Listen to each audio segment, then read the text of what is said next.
All right. Well, a little late on the gun, but we're here. Happy Monday, everyone. Happy Monday, Alhan. Happy Monday. Glad to be back. Mm-hmm. And just quickly double checking a few things here, and it looks like we are all set. So cool. Ah, damn. Don't have much of the usual go live and then check my levels that I have to do, which is yeah. In other words, I need to be using studio mode in OBS more often than I do, and I don't. Wait, I was just saying. Try it. You know what? I'm not gonna push anything because we're live, and it's one of those where I'm like, push the button. Screw it, sure we're doing it studio live. mode, but it's one of those. Yeah, pretty much. Yep. Oh god, okay. I didn't even name the stream. God, we're just gonna call it Chuck Wagon. I don't care. Do it. That's okay. Mine is a little extravagant. We're gonna call it. No, I got a better one because today we're gonna call it the. Oh, I can't call it. Fuck it, Chuck it. Screw it, chew it. Nah. There we go. Screw it, chew it. Yeah. Chew it. Perfect. Mine was much worse. It was how many Sudowoodo could Chuck if Chuck could Chuck Sudowoodo. There you go. Yep. The eternal question, of course. Could Chuck Badoof Doof if Chuck could Badoof Doof Doof. Oh, we are off to a start tonight. I see how it's going to work. Okay. All right, so welcome. Yeah, welcome. I'm not that haggard. It's more I'm just playing catch up. I basically, I won't get too deep into the weeds on it, but very long day for me in the work world, where I pretty much got home maybe about like 40 minutes ago after driving for about 2 hours. So yeah, you were booking it today. Yeah. Hauling ass, as the colloquial term goes. Yeah, so if you didn't catch us last time, we did a lot of training. In fact, I want to check my guys' levels. Yeah, we'll take a look at the teams. Last week was, I believe, the first week we've ever had without either a loss or a gain. So it was a straight neutral week in that sense. But our power leveling has been doing us both wonders here. We're looking a lot stronger than we had been. Because again, we're trying to get to a 29 and a 30, because that is what Chuck's gonna be, and a lot of his trainers are very much around that level because they all would have like one fighting Pokemon. Yep. So that's kind of what we were aiming for, and we are gonna do a little bit more leveling here for at least an hour, most likely, and go through that, as well as, oh my god, you can get Hisuian Typhlosion and Scarlet and Violet raids. Oh, so good. Really? Anyways, yeah, that's an event for Halloween. So it starts tonight, and I'm gonna have to actually fire up Violet. I haven't in a very long time. Yeah, they're only having it for like a few days. It looks like till the 3rd. Okay. Let's see. Terrestrialize Typhlosion with Fire Terra. And the Mightiest Mark, whatever that is. Yeah, no idea on that. I'm assuming that's an equipable or some type of a hold item. Hold item, thank you. Let me get my Pokedex open. So thank you, Cerebi. But let me get my Pokedex open for us. There we go. All right. Yeah, get your Pokedex open. I'm going to do my berry farming real quick. Oh, yep. Let's get our berry farms in. So here's something I did think of while I was driving home as like a potential strategy. Sure. Because I knew my Prinplup and my Grotto were getting up there. Yes. And they are up there. So it all is going to depend on what I'm up against. But like I know yours is pretty straight across the board, and we're gonna train here for a little. But this is off chance stuff, I'm thinking. Yep. If we are feeling potentially there could be a rough spot, we do have an option of putting a Pokemon in the box and taking one out that they're like, all right, you might be the sacrifice. Sure.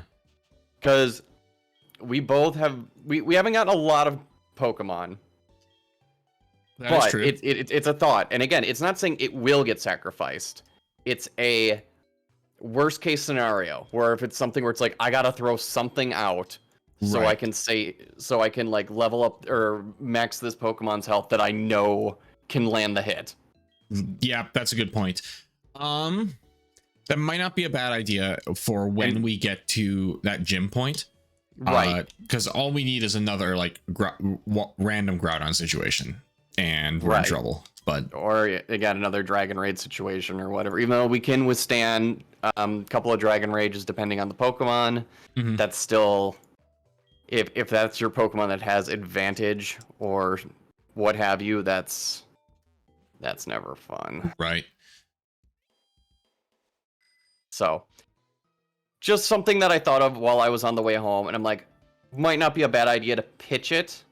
No, it's a good idea, and like, I think it's also going to depend kind of on how we're feeling going into the fight, because if we're at a point where, you know, leveling goes pretty smooth here, we get some, because we both are in areas where we have some good power leveling abilities. Like I've got that wild Articuno that likes to hang out. You've got a bunch of good areas where you're at. We can get some good fast evolution or good fast training going.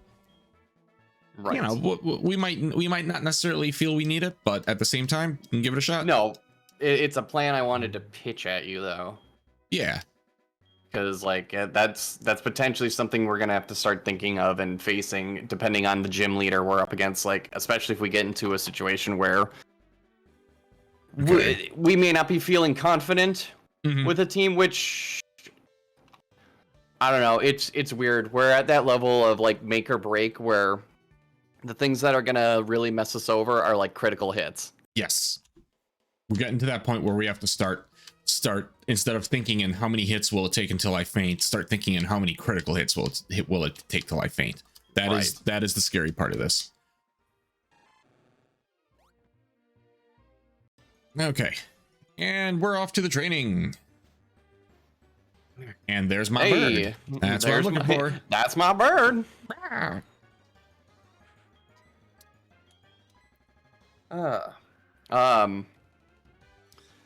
I will say I did get a lot of time to think of things, because I got like a little to-do app on my phone, and I use that to make stream notes. Yeah. And I definitely had a lot of stuff on that drive where I could just basically vocally open the app and just be like, this is a note. One of the things I was listening to, and I don't know if you've caught it, it was Ordinary Things did a video on like the space satellite garbage, the Kessler that was a very good video. I'm a pretty big fan of OT. I don't always agree with his conclusions, but he does such a good job backing his stuff up that even when I disagree, I madly respect his work. And also he's entertaining, he's informative, like one of my favorite YouTubers, straight up. Yeah. I was watching it, and I didn't know about the Kessler principle, which that's interesting enough to learn about. But the reason I got to that video is because like I was listening to Internet Historian, right? And they were talking about space. Yep. And I know you're a big space guy. Yes, very much and a question that I've never really asked is, do you believe that there is life out there in space? And I don't mean like microbiological. I mean like, do you think there's actually like full sentient creatures? Yeah, not even like has to be sentient like us. Like actual animals, I'd even equate is fine. I'm kind of agnostic on it. Okay. On the surface, I don't believe so. Or at least I don't believe that there is any on the scale of something that could interact with us within the next couple hundred years. I don't think that is I don't think that's on the table. Okay. Could there be something so far away that there is literally no way to possibly notice it or predict it? Quite possible. I mean, creation's very huge. Right. But it's not something that kind of keeps me up at night of, you know, OMG, what if the aliens? No, like, to share my side of it, I don't think we're ever going to see like aliens pop up for sure in our lifetime. No. But probably for a very long time. But my thought is like space is so expansive and so big that's like there has to be something like in it. And again, it might not be like things like us, but there's gotta be like a 6-armed ape running around or something. Like a fucked up giraffe somewhere. And like if there is something that's sentient like us, I would assume they're probably in the same boat of where they're so far away and their technology is not even remotely close that they're like, even if they knew we were here, they were like, we can't get there. Yeah. we feasibly could not get there in a lifetime. I mean, there is absolutely a reason why the hardest sci-fi, and we're talking like stuff that even makes like Asimov's sci-fi look really out there. Like the hardest of the hard sci-fi has at best a handful of struggling like colonies within the solar system, and it's still taking months to get across because like even with the by the laws of physics most efficient engines you can make, you would not be able to reach any appreciable basically anything, any solar body outside of the solar system within multiple generations. There's just no way you could, there's no feasible way you could do it without you starting to bend the laws of physics itself. Right. There's a reason why, like, you know, folding over space is like plots and those kind of things where it's like you feasibly could not move faster than that. Right. And the only thing that we and these are still conjecturable, like we don't know these exist for sure, but it's why things like, you know, if you've seen Interstellar by Chris Nolan, like I caught the end of it, which probably was not the best way to view it. No, I have a lot of gripes with that movie where it's a lot of incredible parts that just don't seem to come together into an incredible whole for me. Still one of the greatest musical movies I've ever seen in terms of Hans Zimmer's score, but like that's a fairly hard sci-fi movie until you get to the last 30 minutes of it, and then then you realize that, oh wait, this was a script that was first pitched to Spielberg. And it feels like a Spielberg movie. I'm gonna run away from this Vibrava. I don't want to deal with it. But the only way they could get out of what they set up in terms of leaving the solar system was to have use a wormhole. So that's the only possible way we would be able to do that, and that would also then would require us to be able to send something through a wormhole that was slightly bigger than a radio wave, which is the conjectured biggest thing we could ever send into something like that. So at best maybe we could one day potentially communicate with something if they realized that there was a signal coming out that was meant to be in intelligible communication. Right. That is a massive amount of maybes. So right, there literally could be a radio that receives it like galaxies away. Yep. But by the time it gets them, it's just gonna be like pretty much just, hey, we come in peace, how's it going? Just 3,000. They're gonna be like, the hell was that? 3,000 years later, the aliens land finally in the US and say, we have come to speak to your greatest mind, Jackie Gleason. Only to realize that in 3,000 years we'll all be bones and overtaken by like crabs or something. Yep. Just skeleton-less walking flesh bags. Yeah. I was say, yeah. So that was like a thought that popped in my head of just like, yeah, I've never asked you if you believe if there's any like life out there. My feeling is I feel there's got to be something, but it's probably not going to be the hyper intelligent race things that we always depict. It's gonna be equal or lesser in my opinion. I definitely give a fair share. You know, I give let certain conspiracy theories slide and kind of cool with a bunch of them, but I am definitely not an ancient aliens guy. Like that does not track for me. That does not make sense for me. not just for, you know, practical reasons, religious reasons, whatever you have. Like, nothing about that work makes sense to me. Well, right. There's certain things about the, like, oh my god, aliens must have helped build the pyramids. It's just like, you sure about that? Mm-hmm. Like, it's one of those where, like, there's like shit that we do nowadays that in 1,000 years, hell, probably even, I'll give it even 100 years, people are gonna be looking at it and be like, how did they do that? Right.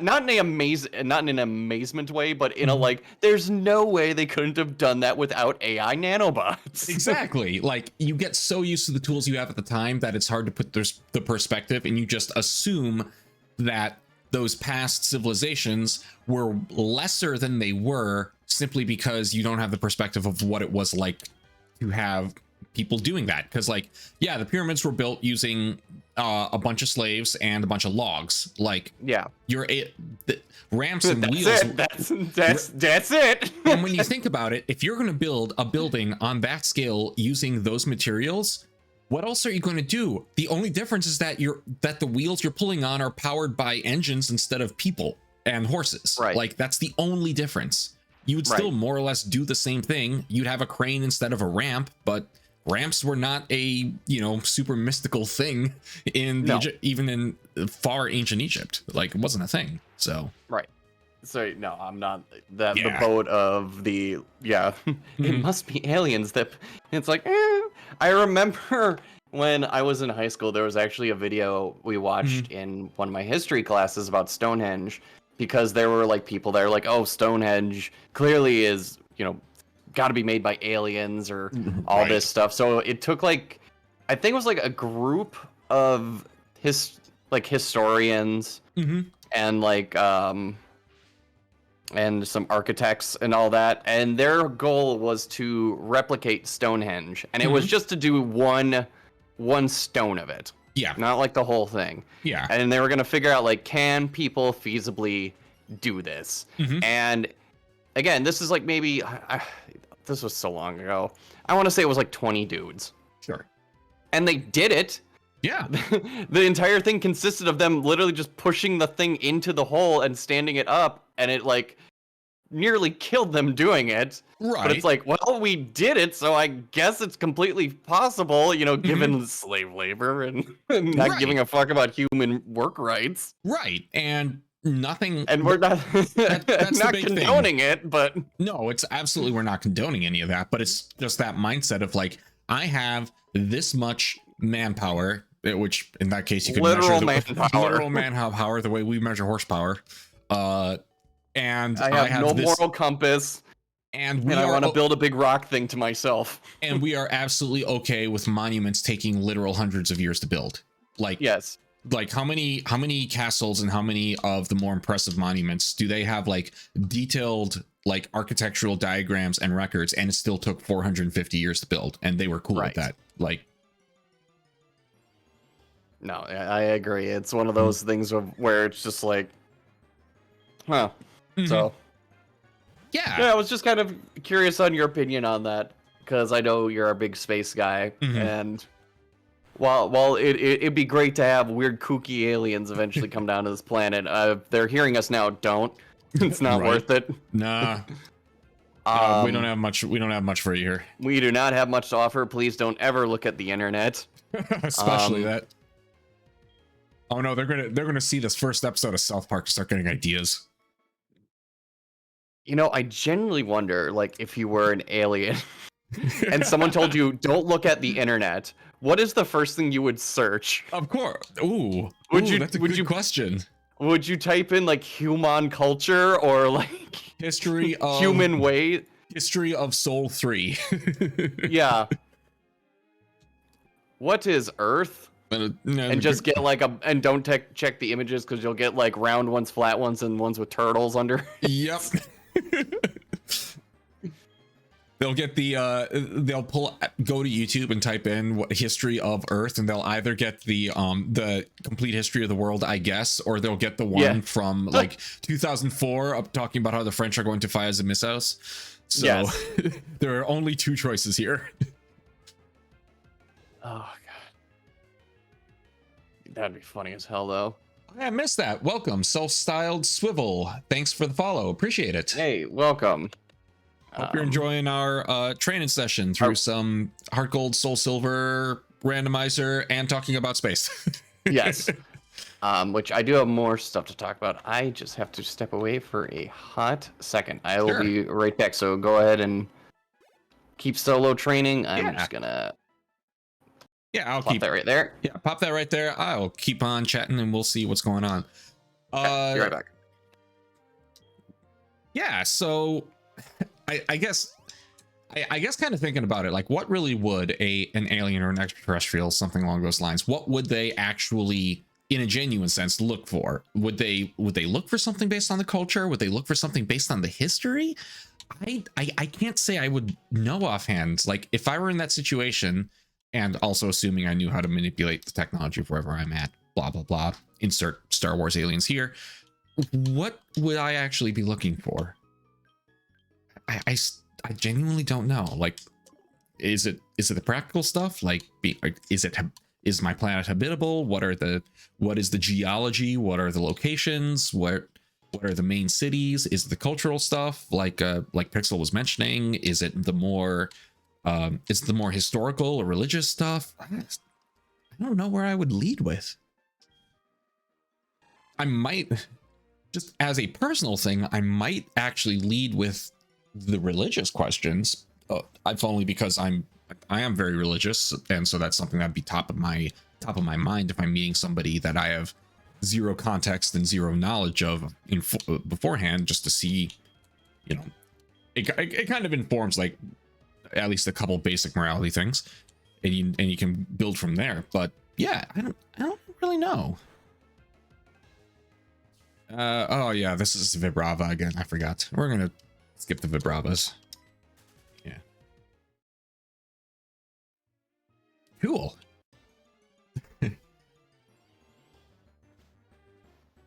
Otherwise, what else has been going on? Halloween coming up tomorrow. We're at the kind of at that point where everybody better have their costumes in, or else it's going to be real quick runs to the dollar store to see what they can Sharpie onto a t-shirt. That's funny.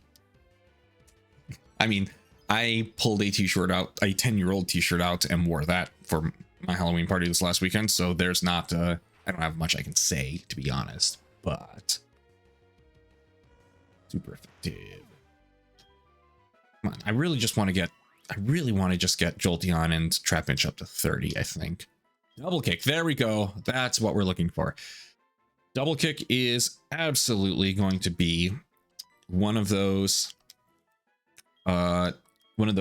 special utility skills that's going to come in handy right when you would least expect it. There you go. I'm going to go heal up anyway, but where is Trapinch? He's got to be close. Okay, yeah, he's 15 points away. Cool. So we'll get Trapinch up to 29. I'll get Jolteon up to about 30. Then I'll probably sit Jolteon for a little bit and bring in my other guys. Who do we have? Mespina I really need to get up. It's really these three. Enduck needs to get there, but Enduck also can punch above his level belt at least a little bit, which is nice. Mespina is kind of there too. But he's mostly just banking on the fact that he's a bit beefier and has surf. So he could use some love. I'd really love to get him evolved. This session. One, because for Alligator is one of my favorites. Two, because just having that stat boost of having a fully evolved for Alligator is going to be really handy. Especially for anything that's weak against water, which is at least a fair amount of stuff. That's at least my goal. There we go.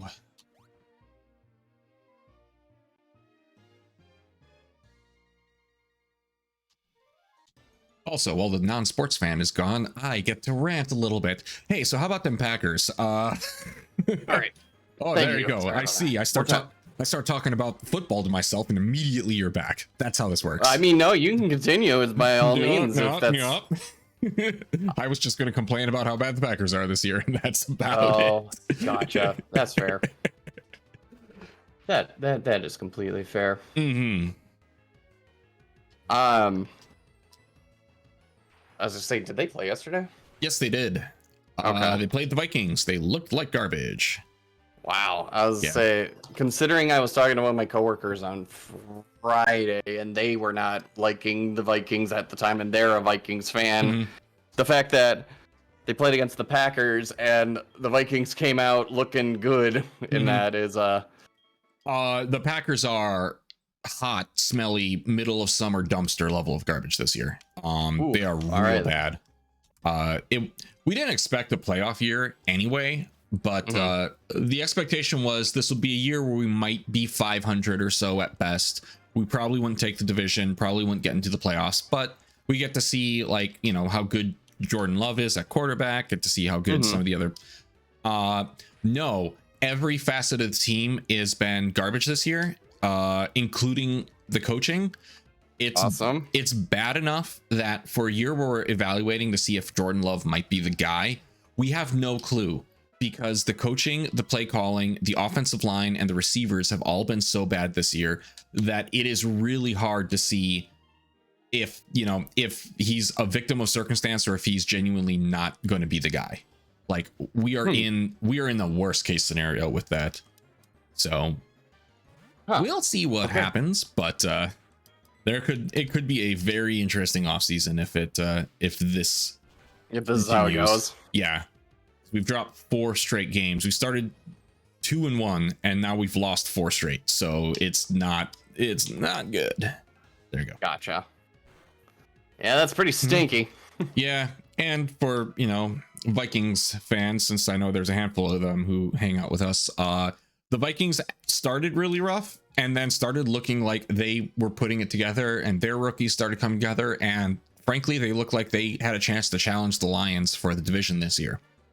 And then Kirk Cousins blew his Achilles during the Packer game yesterday, and he's done for the year. So that seems to be a thing that's happening, is a lot of people are blowing Achilles. Yeah, it's kind of weird. I don't like seeing players go down, especially with something like that.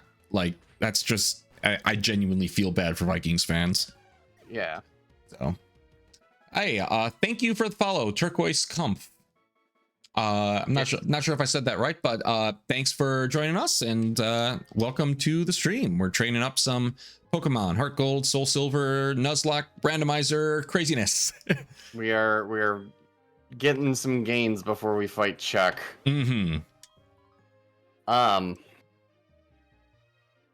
Trying to think that we're okay, so yeah, you're talking about, like,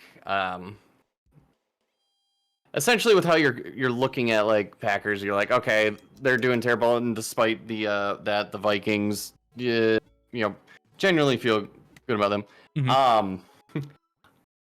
I'm gonna use that as a terrible segue to go back to my stream notes. Go for it. Let's keep talking. Let's keep talking about space and aliens and philosophy. Yes. Speaking of blowing your Achilles is weird. Anyways, speaking of things blowing, how about you take a critical look at video games that you love? Hey. No, literally.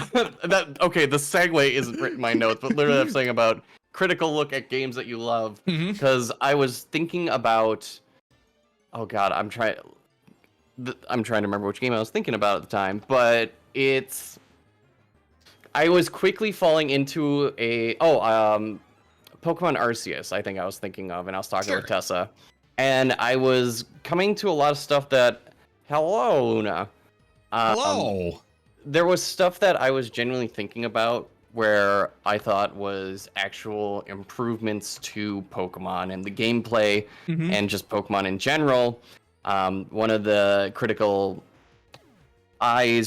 one of the positives I will give that game that I don't feel is biased is I genuinely love that you can swap moves at any point outside of a battle. I agree. And keep building, you know, your perfect build for a Pokemon without ramifications.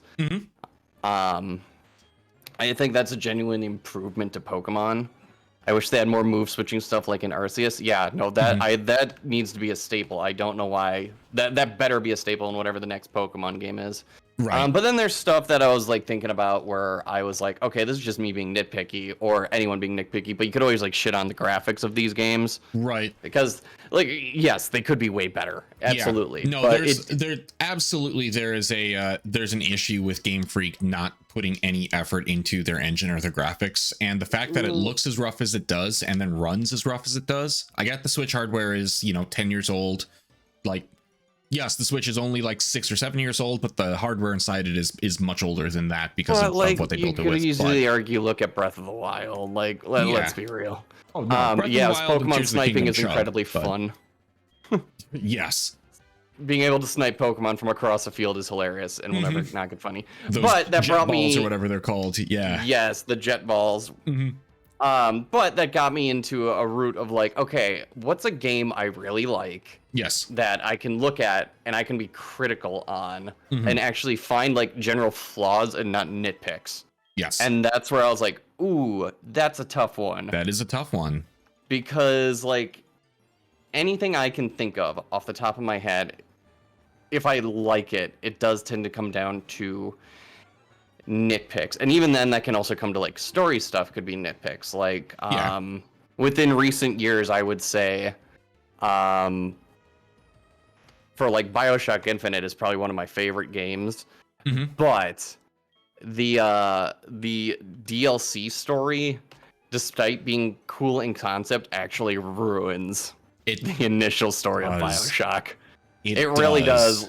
Like when you look at it, it just kind of ruins the characters. And initially, while I thought it was a very cool thing, I'm just like, you know what? The more I think about it, I think it actually hurts the overall narrative of Infinite.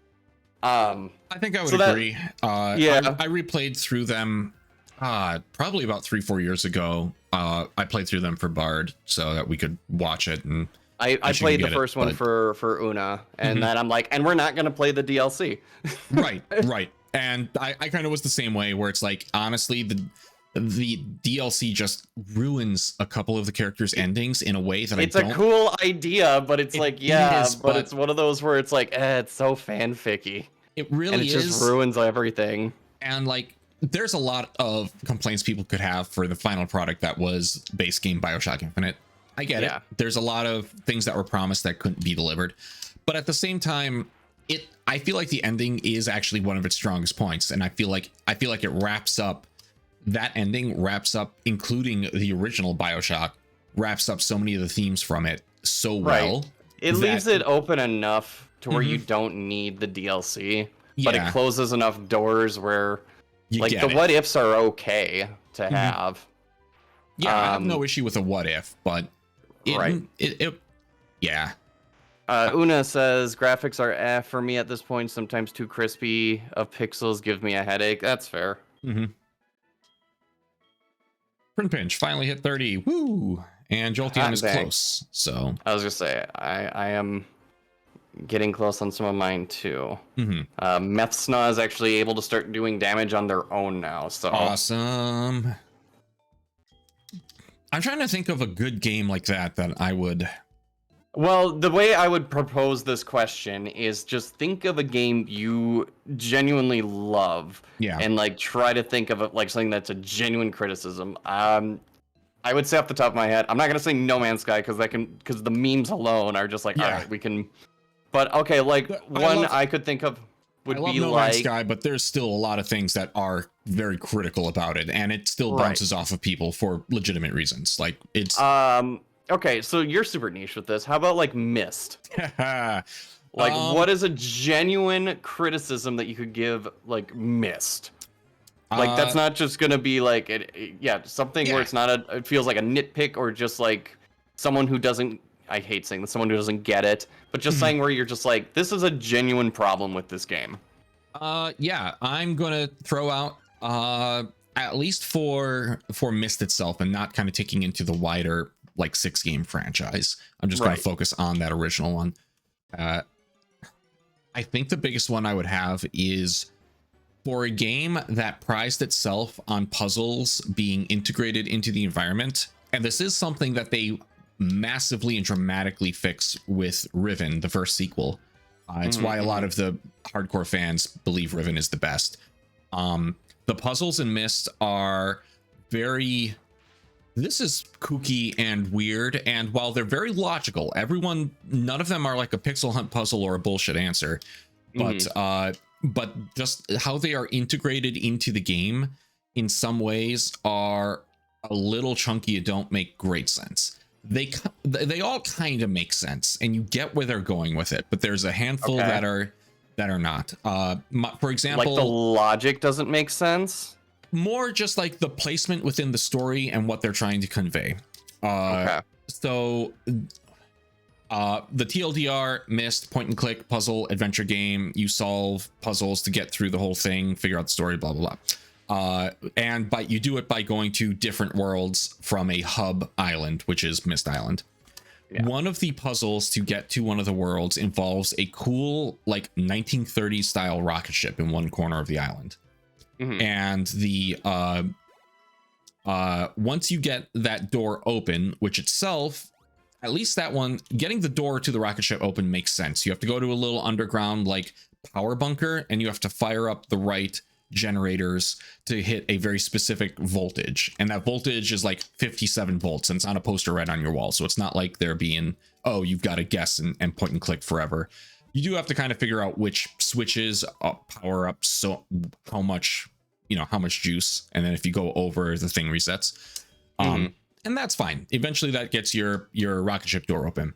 Inside the rocket ship is a pipe organ. And the pipe organ, the answer to what buttons you have to push on the pipe organ is in a book in the library of the area. But thematically, what they're trying to do is to set you up for the fact that the final puzzle in the world that rocket ship gets you to involves a giant maze where you're supposed to solve it by listening to audio cues based on what node of the maze you're on and what direction you're going. The audio cue is supposed to tell you which direction you're supposed to go. Almost nobody caught on to that, and so everybody who ever does that maze just literally just maps it out on whenever like draws the map out, because they can't. There's nothing that really. Yeah, and the whole world plays a little bit on the idea of using different sounds as like hints or solutions. Oh, hey, you're finally getting evolution. Yep. Congratulations. There we go. That's a big boy. Actually, I need to swap out Sentient because he's at 30 now.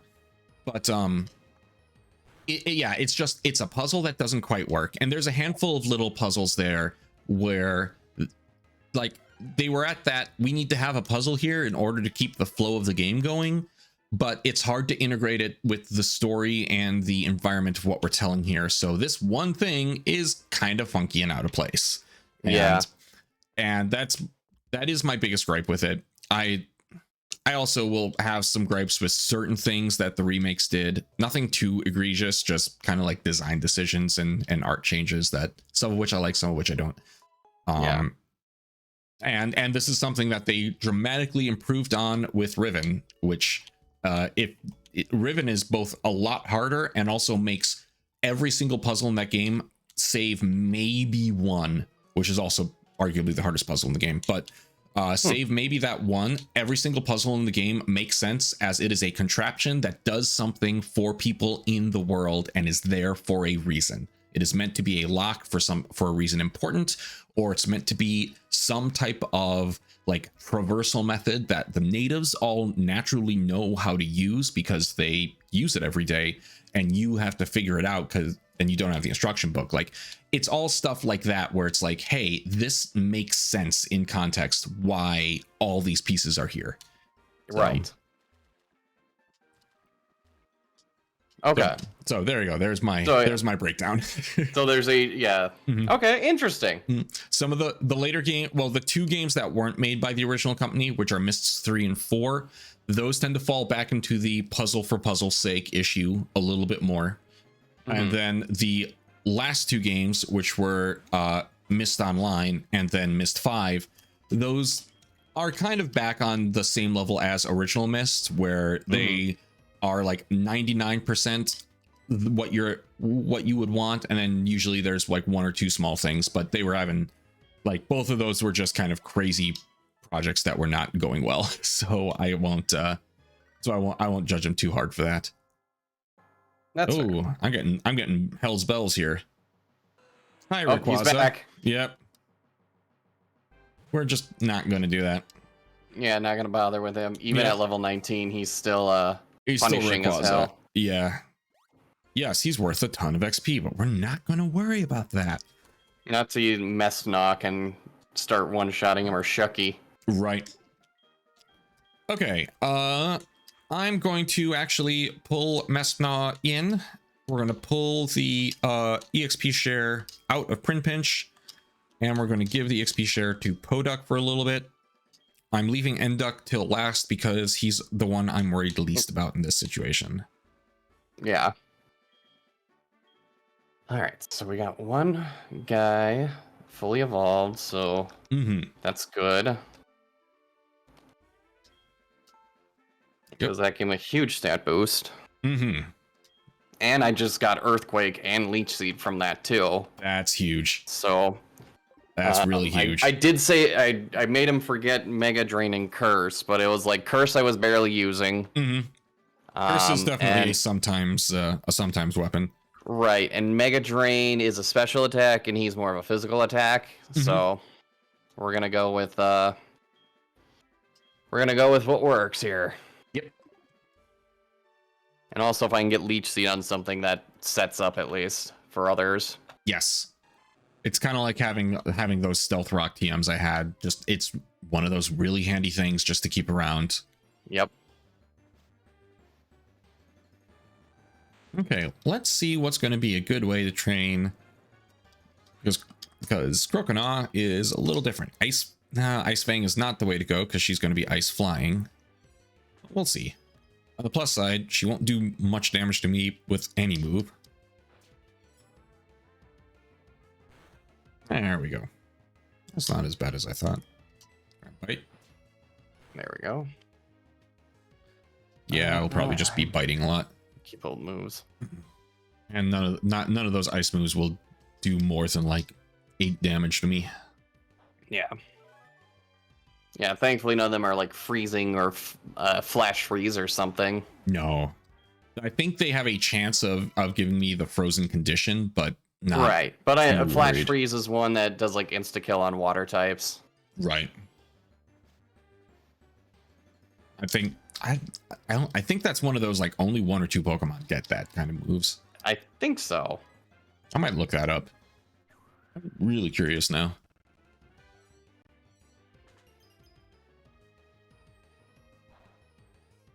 Flash freeze. That's the magic card. That's the actual freezing process. Flash freeze Pokemon. Oh god, I got so many terrible searches by looking that up. There's freeze dry. Freeze dry, that's it. Okay, freeze dry. Damage dealing S type move, generation 6. Okay, so it's generation 6, so not ever going to be an issue. Deals damage, 10% chance of freezing the target, and unlike other ice type moves, deals super effective damage to water type, even during inverse battles or if the user has the normalize ability.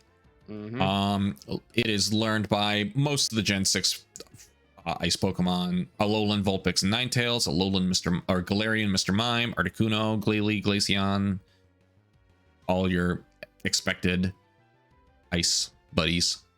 The gang's all here. Pokemon that I didn't know existed. Cool. It's always fun when you run into another one of those. Which one is the one that caught your attention for that? It's called like Garbomb or something like that. And also there was like, it looked like a Delibird evolution called like Iron Package or something. Oh, yes. Yeah, that I can't is say I've heard one of of that the Paradox Pokemon.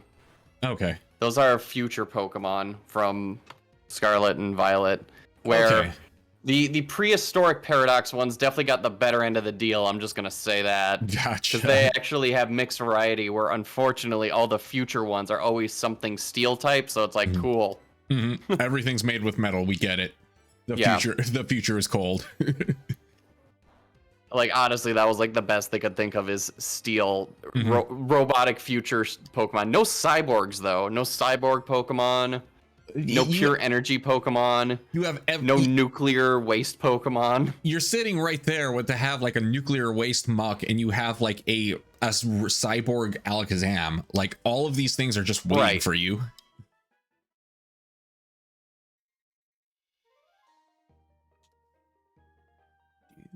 There we go. Fuck, you could have made like the living embodiment of Missing now. Oh, that would have been cool. Like actually do like a dimensional rift Pokemon kind of deal. Yeah.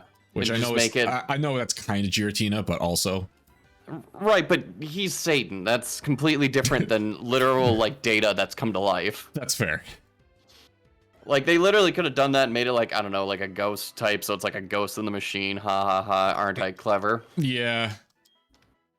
I mean, they did create, you know, Ampharos, which is itself a Philip K. Dick joke of a Pokemon, so. Right. That's the thing of where I'm just like every Mareep I catch in every game has to be named Decker. Like that's required. But like, yeah, there was so many potentials they could have done. Yeah, they could have literally had like one be like a hologram Pokemon. Right. Man, a Porygon variation. That's like Porygon's already a virtual Pokemon.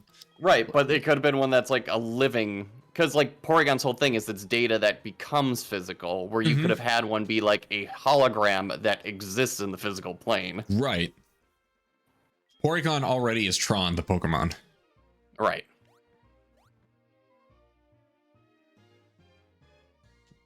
Give me Ice Bird.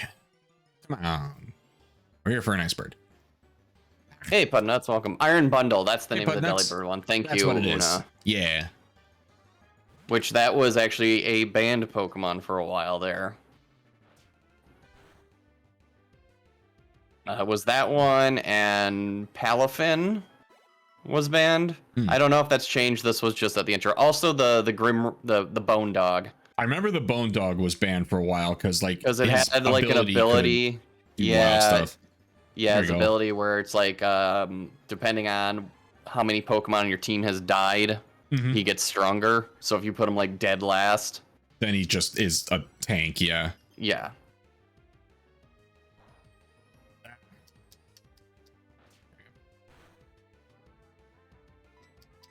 Oh, that's why pressure is reducing. That makes sense. Okay.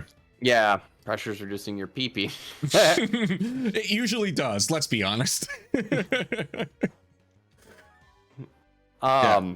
It would use last resort. That was the ability. Yeah. That's it. Thank you. I just can't wait until I get Slash finally. It'll be a little bit yet, but so good on Feraligatr. Oh yeah. Is he a physical attacker? Yes, he is.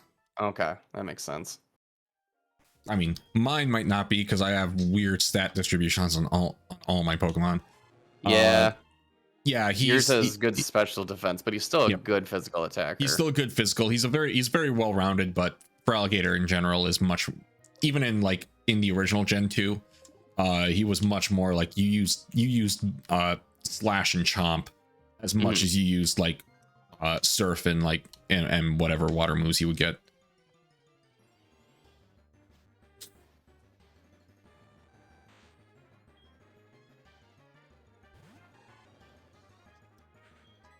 So you guys excited for that Scott Pilgrim anime that comes out soon? Actually, a little bit. I love the clips I've been seeing. It looks cool. If you look at the trailers, you see a bunch of characters and plots and stuff that were from the books that didn't get adapted into the movie. Yeah, I noticed they did not announce the casting for the Kadianagis, and they definitely talk in the book. Yes. So I'm curious if they're either not going to have them talk, which sucks because I actually think their story arc was pretty interesting. The whole Halloween party arc in the book doesn't happen in. Or if they're waiting to reveal who they're going to be. I don't know how much of the book this season is going to cover. So I don't know if this, and I genuinely just haven't been following the development of this that much. No, I've kind of been wanting to be surprised by it, so I guess I'll actually have to get that Netflix subscription started. Yeah, we're gonna be doing the same. I've wanted to watch the Cyberpunk anime as well, so it's I recommend it. But we haven't had Netflix in like 2-3 years. Like there just hasn't been much new Netflix stuff that's made us go, I'm willing to pay, because Netflix is super expensive these days. So and they also just do the thing of where they just drop they drop an entire season. It's like, well, now I got to sit and binge this. Yes. Where it's just like, I prefer stuff to come out weekly. I'm glad streaming has gone back to that, honestly. Yeah. Like, I know there's some people who are younger than me that are just like, that's dumb, I want to watch it all at once. And it's just like, no, you're dumb, shut up. Yeah. Some of us have lives and have to go have jobs. Right. And it got really egregious during, this is gonna date me, but when Netflix did Arrested Development season 4, big deal that they got the cast back, and it is not like season 4 is better than season 5. Season 5 is hot garbage, but season 4 still is weird because they couldn't get all the cast back at the same time, except for like a handful of shooting days. So there are a few scenes that have the whole cast in it where they're all arguing with each other, but not as many as I'll say there should be.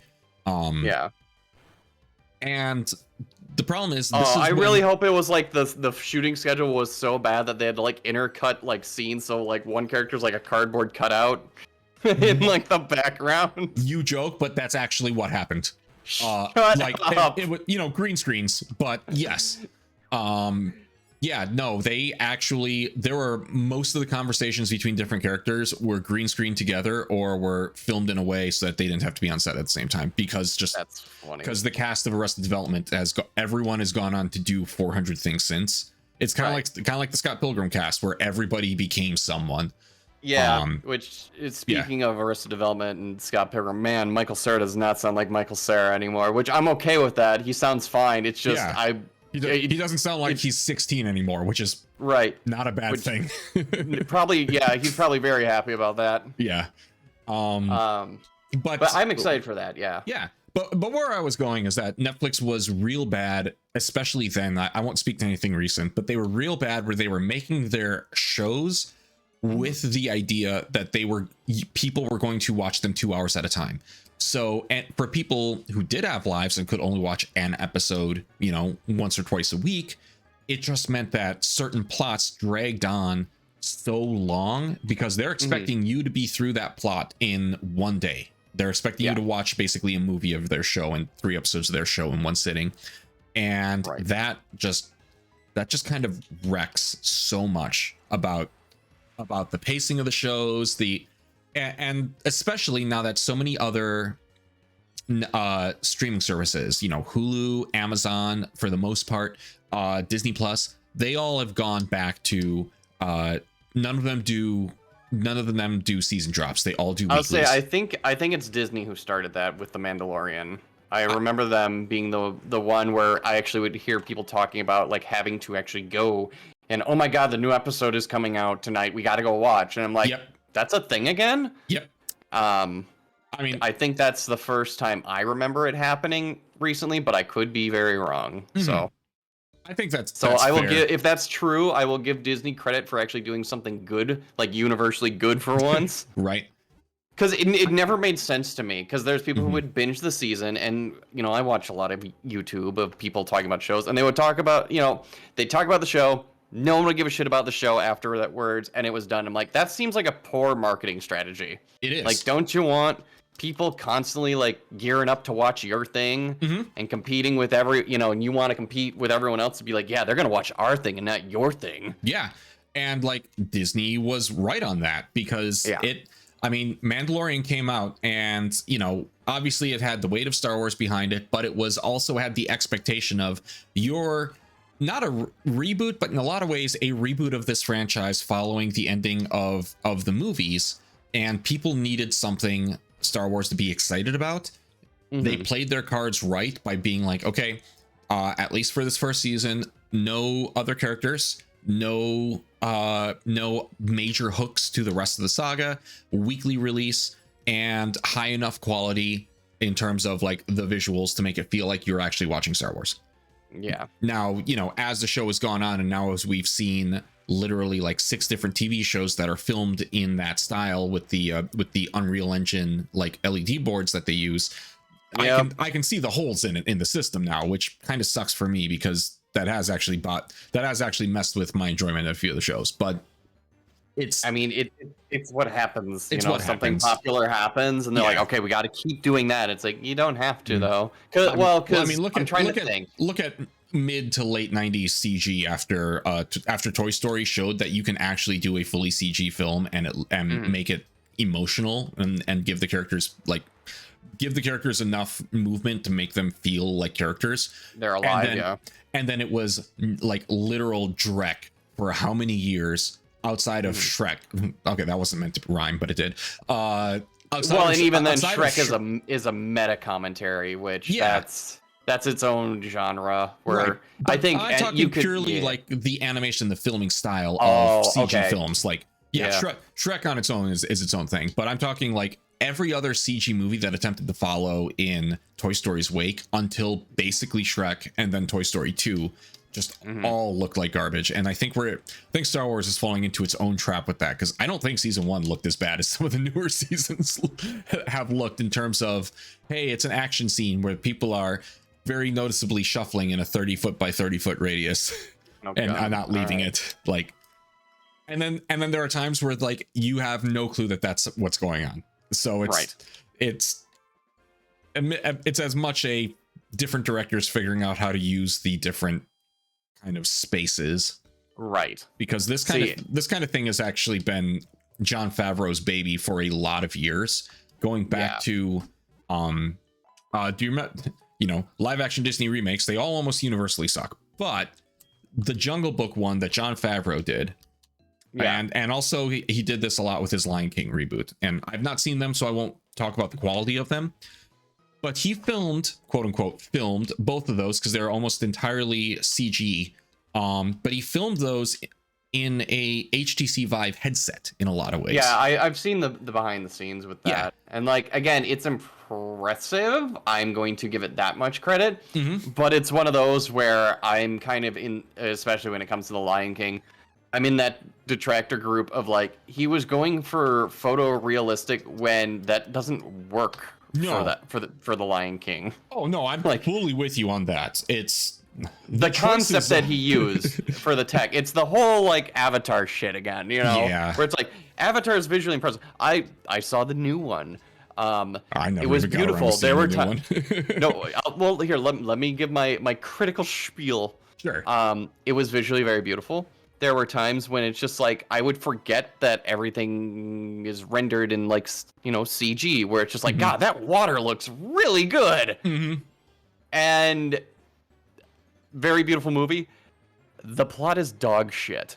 Like, I got mad watching this movie, and I'm someone who's like, I actually didn't mind the first Avatar. Like, yeah, is it kind of lame and like predictable and whatever? But sure, whatever. It was cool. Like, I enjoyed it for what it was. It's one of those movies where if it was on FX on a Sunday afternoon, I would not turn it off. You know what I mean? Yeah, you need something to watch after Independence Day ends, Yeah. So, like, that's how I would put it. But, like, this movie straight up made me fucking mad. Like, I won't get too heavy into it beyond, like, they literally repeat the same plot, and now Jake Sully is literally a plot armor OC do not steal. When he's going up against, like, other Navi-infused Marines with machine guns, and he can take them all on. So we're in straight like anime territory. Oh yeah, we're in anime protagonist territory. Hell yeah! So, crunch time, baby. That's what we're looking for. Are we at fucking Activision Blizzard? Because I sense some fucking crunch. Yeah. There you go. That's how we got for tonight. Oh, hey, Evolution, finally. Let's go. Let's do it. So, going briefly back to Netflix and streaming and all that. Mostly right now, I have like Hulu, because I enjoy American Dad. Leave me alone. I ain't going to judge you. That show is great, and like it dwarfs Family Guy, but I'm also gonna say Family Guy is probably just stuck in that same thing that The Simpsons is, where they have no goddamn choice. The mouse owns them. Yeah, pretty much. But thankfully, American Dad broke off, and that's TBS, which I don't know who owns that, but they seem to at least get a bit more freedom. Mm-hmm. And also, American Dad was always a bit more of the niche, like, the people who like American Dad love American Dad, and that's enough to keep it going on cable TV for as long as they want to do it. Yeah, it's still going. Yep. So, like, yeah, I've got Hulu, which I actually, and I got Crunchyroll, but mostly right now, Crunchyroll, the new seasons we watch have just started, so I gotta wait for the dubbing because I'm old. Leave me alone. No, I don't watch subs anymore. For the few anime things I still watch. It's got to be something I really, really want to watch if it's subbed. And even then, I think the last anime where I sat down and was willing to watch the whole thing subbed was Kill la Kill. Like, and that was, well, conveniently, that's what we're rewatching on Crunchyroll right now. Fantastic. Which, look, I got in a bit of a debate with someone at a party this weekend, and I threw down my I slapped my meat on the table, and I said that overall I think Kill la Kill is better than Gurren Lagann. I know them fighting words, but like here's fighting words. And I don't know that I agree, but I can understand where you come from. Here's my big chess piece I move forward is, does anyone care about the second half of Gurren Lagann? No. There you go. Once you, much like my other favorite anime that I'm ashamed of, but not enough to not stop talking about it, Death Note. The first half of it is another great one. I actually watched Death Note remembers. for the first time in like 2 years ago was, I think, the first time I watched it. Oh, really? And I'm like, I see the hype. And then the midpoint thing happens, and you're like, this is dog shit. Yeah. And it's like, the second half isn't bad, but the problem is it's following the first half. And yeah, the intimacy of the first half was like built up, and now you're just shuffling these deviant tart OCs to wrap the story up. Yep.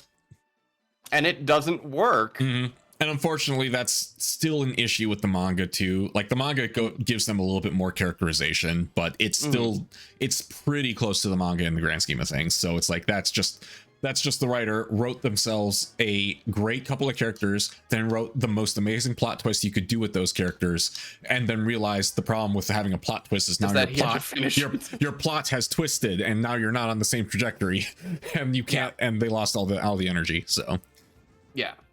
No, I agree. Like, I would. The running joke is like, man, Death Note. That's a great 12-episode series. Shame how it ends. Yep, pretty much. I mean, I when I do my Death Note rewatches, whenever I'm in the mood for them, I do watch the whole thing because there are parts of the back half that I really like. Yeah, there's parts that I like, and it's enough to carry me into the end of the series. Yeah, it's it's nothing like a Code Geass where the second season is so bad that like it genuinely ruins the entire show for me or anything. I never got into Code Geass. It was just one of those. Code Geass was the perfect storm of trying to do a main character who was L, trying to do it all with the Gundams, and then throw in the Clamp character designs. Yeah. For the first season, you have this like genuinely intriguing political plot about a colonized, a Japan colonized by England effectively, and a deposed prince who ends up getting a magical power to try and make it work and try and fight back against it. Like, there's a genuine like he pulls the I'm trying to think of who else does this kind of crap in recent anime, but he pulls the I need to be evil for the sake of everyone kind of thing. Yeah. So like it's a good idea.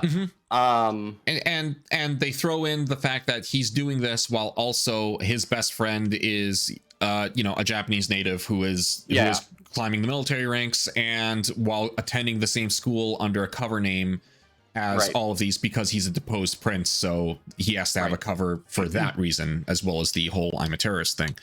And, which is genuinely a thing.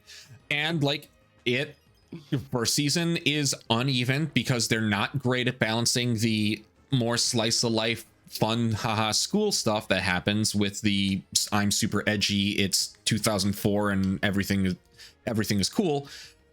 And then the second season, if I remember right, the issue partially is because they shifted time slot in Japan. So I think it went from being a more late night anime to being a more like primetime anime. And so they had to tone down some of the genuine like political intrigue piece. So it's a lot more slice of life while all the terrorism stuff is supposed to be escalating in the story and is escalating. So it just, the tonal whiplash feels much worse. Hey there, my name's Lelouch. During the day, I'm just your typical casual teenage pretty boy. But on the weekends, I commit terrorism. Basically. And it just starts getting like, it gets weird with some of the side characters. One of them becomes obsessed with another character and you get an awkward and, really I've seen the awkward genocide cutscene. I've seen that. The genocide cutscene at least is in season 1, and that is the Death Note turning point of the series. And there's actually a legitimate point for that and how that ends up. No, yeah, I've seen how the whole thing plays out, and it how do I put it? Out of context, it gets so ridiculous, it's hilarious. In which context, I don't think that's what they're going for. In context, I could be like, oh, this is probably devastating. Yes, in context, it is the genocide cutscene happens like the moment when it genuinely looks like everything, it could be okay, and we've got like one episode left this season. This could genuinely be it, and we could have come to a resolution. Nope, genocide happens. Good luck. And it's accidental too, if you could even say that. But no, season 2 just gets really jank. The characters become almost parodies of themselves. You get a plot line involving a schoolgirl getting control of a nuclear bomb and actually using it. As is tradition. And like some of the mystical stuff, they introduce a couple of characters on the more mystical magic side that just don't make sense, and doesn't work. And the ending of the whole thing, just I watched it because I was committed at that point. But by the time it was done, it was one of those few things where I finished it and said, you know what? If I didn't only have 2 episodes left of this show, I would have dropped it.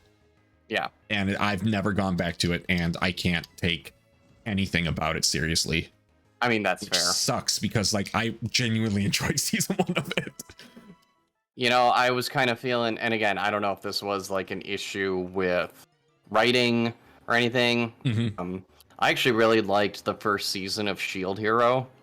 I don't know Shield Hero actually. If you're okay with isekais, I actually recommend watching season 1. I think it's genuinely good. If you like isekais, because we essentially get a character who has to work from the ground up, and not in the typical way that it is in isekai of like, oh boy, I'm level 1.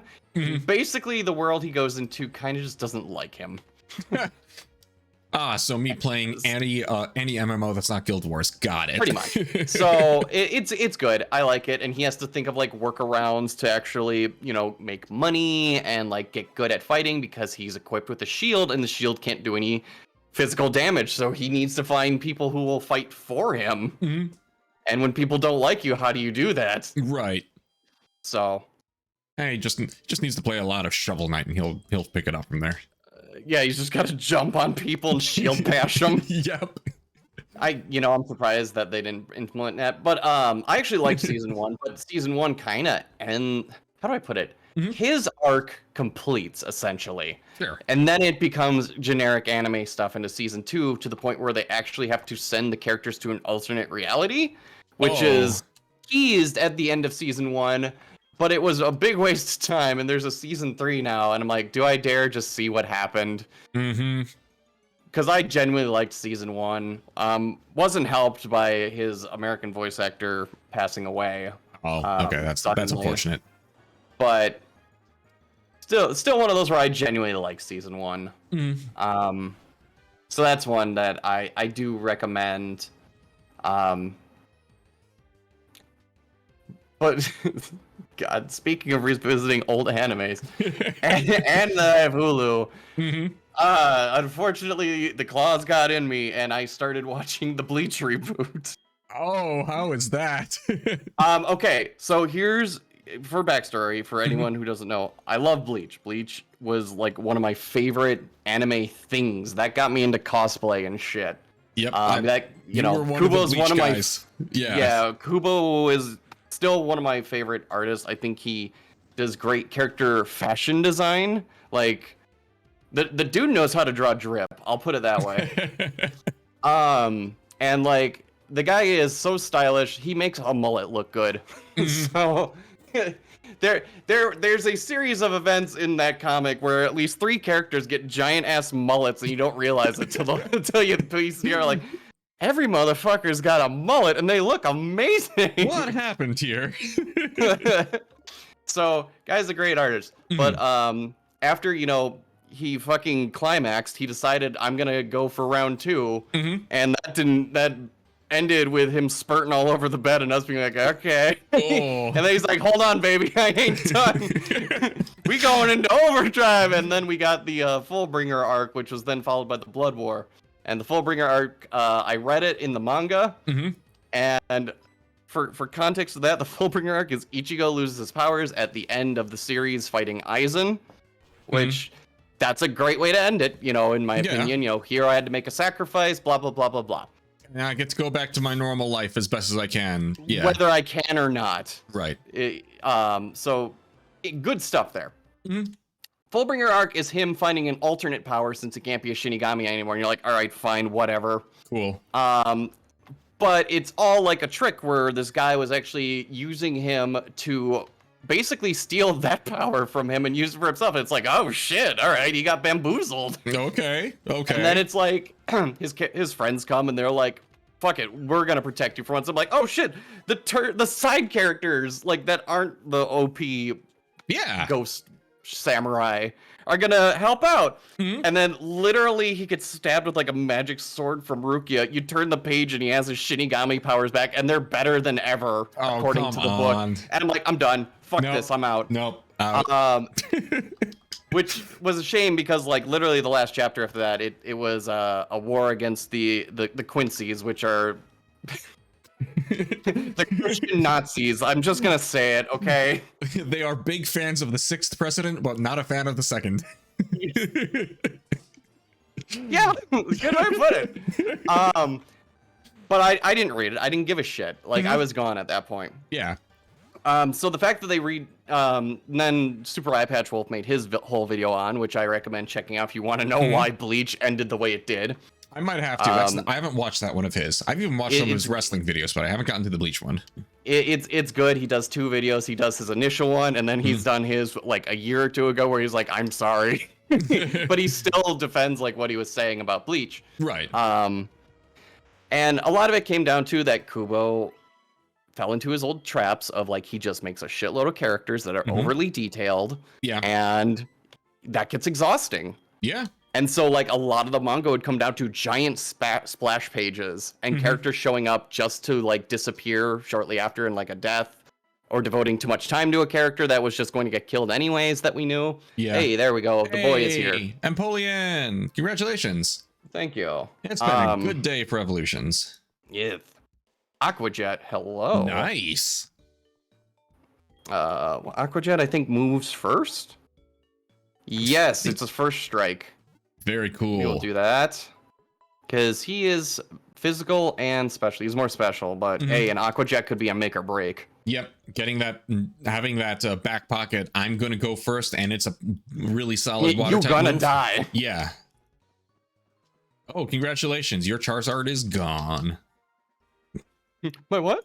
Yeah. Oh. Ninjazard. Ninjazard. No, come back. I'm sorry. So yeah, when the fact that not only were they redoing the because the anime ended after that Fullbring arc because the ratings just dropped. Yeah. Like they fell the fuck off. Because the story was done. Yeah. Well, the story was done. The manga was getting lazy, so on and such. Kubo was tired, whatever. So then they decide, okay, we're gonna do the the 1,000-Year Blood War, which starts off with a bang by killing off a bunch of useless characters. Sure. And they're like, okay, we're gonna do this, and we're gonna have Kubo here as like a producer, so that, because again, when you make your whole manga splash pages, a lot of the panels are like, the fuck are we looking at? Yeah, it's like, okay, and let me study this. Oh, what's they your would bring centerfold him this in week? I have no and clue. be like, the fuck was happening here? And like the art, so it's fine. It's fine. It's not great. It's fine. It's better than what it was, but what it was also early 2000s anime art. Yes. So where you'd get one really nice episode and the rest looked like ass. Yep. So the art's a little better, which is good. And they're expounding on, you know, just fleshing stuff out in the sense of like, this is what was actually happening in some of the fights. Sure. Story is still Bleach, you know? Yeah. The characters are about as deep as they get. You know what you're getting. I know what I'm getting. Special. There's still the problems of there's an assload of characters that show up and have like a stupid amount of moves, and I just got my super secret move that I've been holding up my sleeve the whole time. It's like you realize that changes the whole rules of how this all works, right? By doing that. So it's been fine, and I think it's season 2 just ended, and season 3 is already, I believe, been confirmed. But I've been enjoying it. I will say it did make me feel that twinge of like feeling young again and being like, oh, this is what joy felt like. Yeah. It did make me actually, go back and like start looking at Kubo's art again. It's like, yeah, this guy I still love this dude's art. Like he made one really good story arc, and a lot of us suck his dick over it, and myself included. But like, let's just call it spade a spade. Sometimes we only have one good story in us. Yep, that happens. We've seen that with enough creators. So, but it's been fine. I don't recommend it if you're not a fan of Bleach. This isn't going to change your mind on Bleach. Nope. Yep. But yeah, I've been enjoying it. And I've been doing the thing of twisting my old Bleach head friend's arms and being like, go watch it! But that I've been watching, and then yeah, a lot of the I actually got into Makensho Tensei. Oh god, what is it?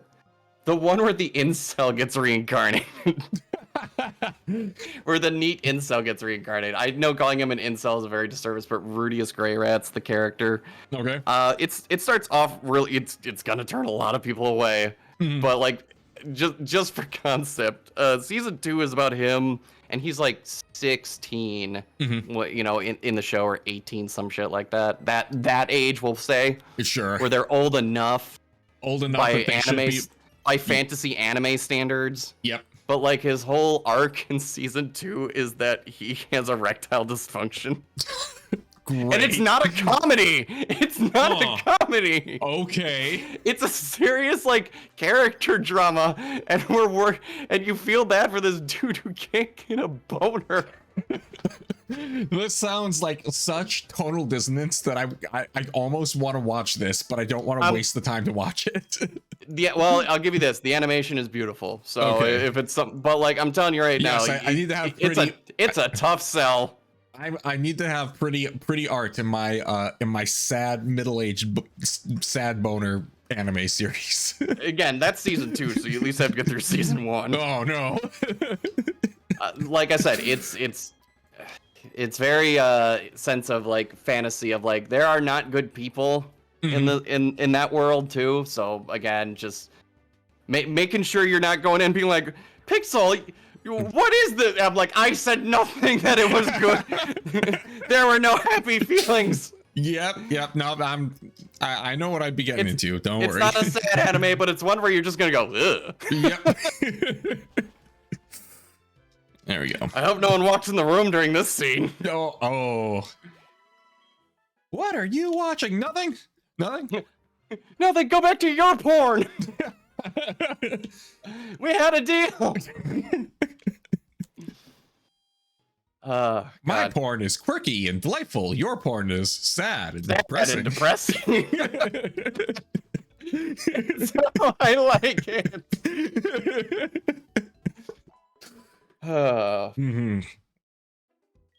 Other than that, yeah.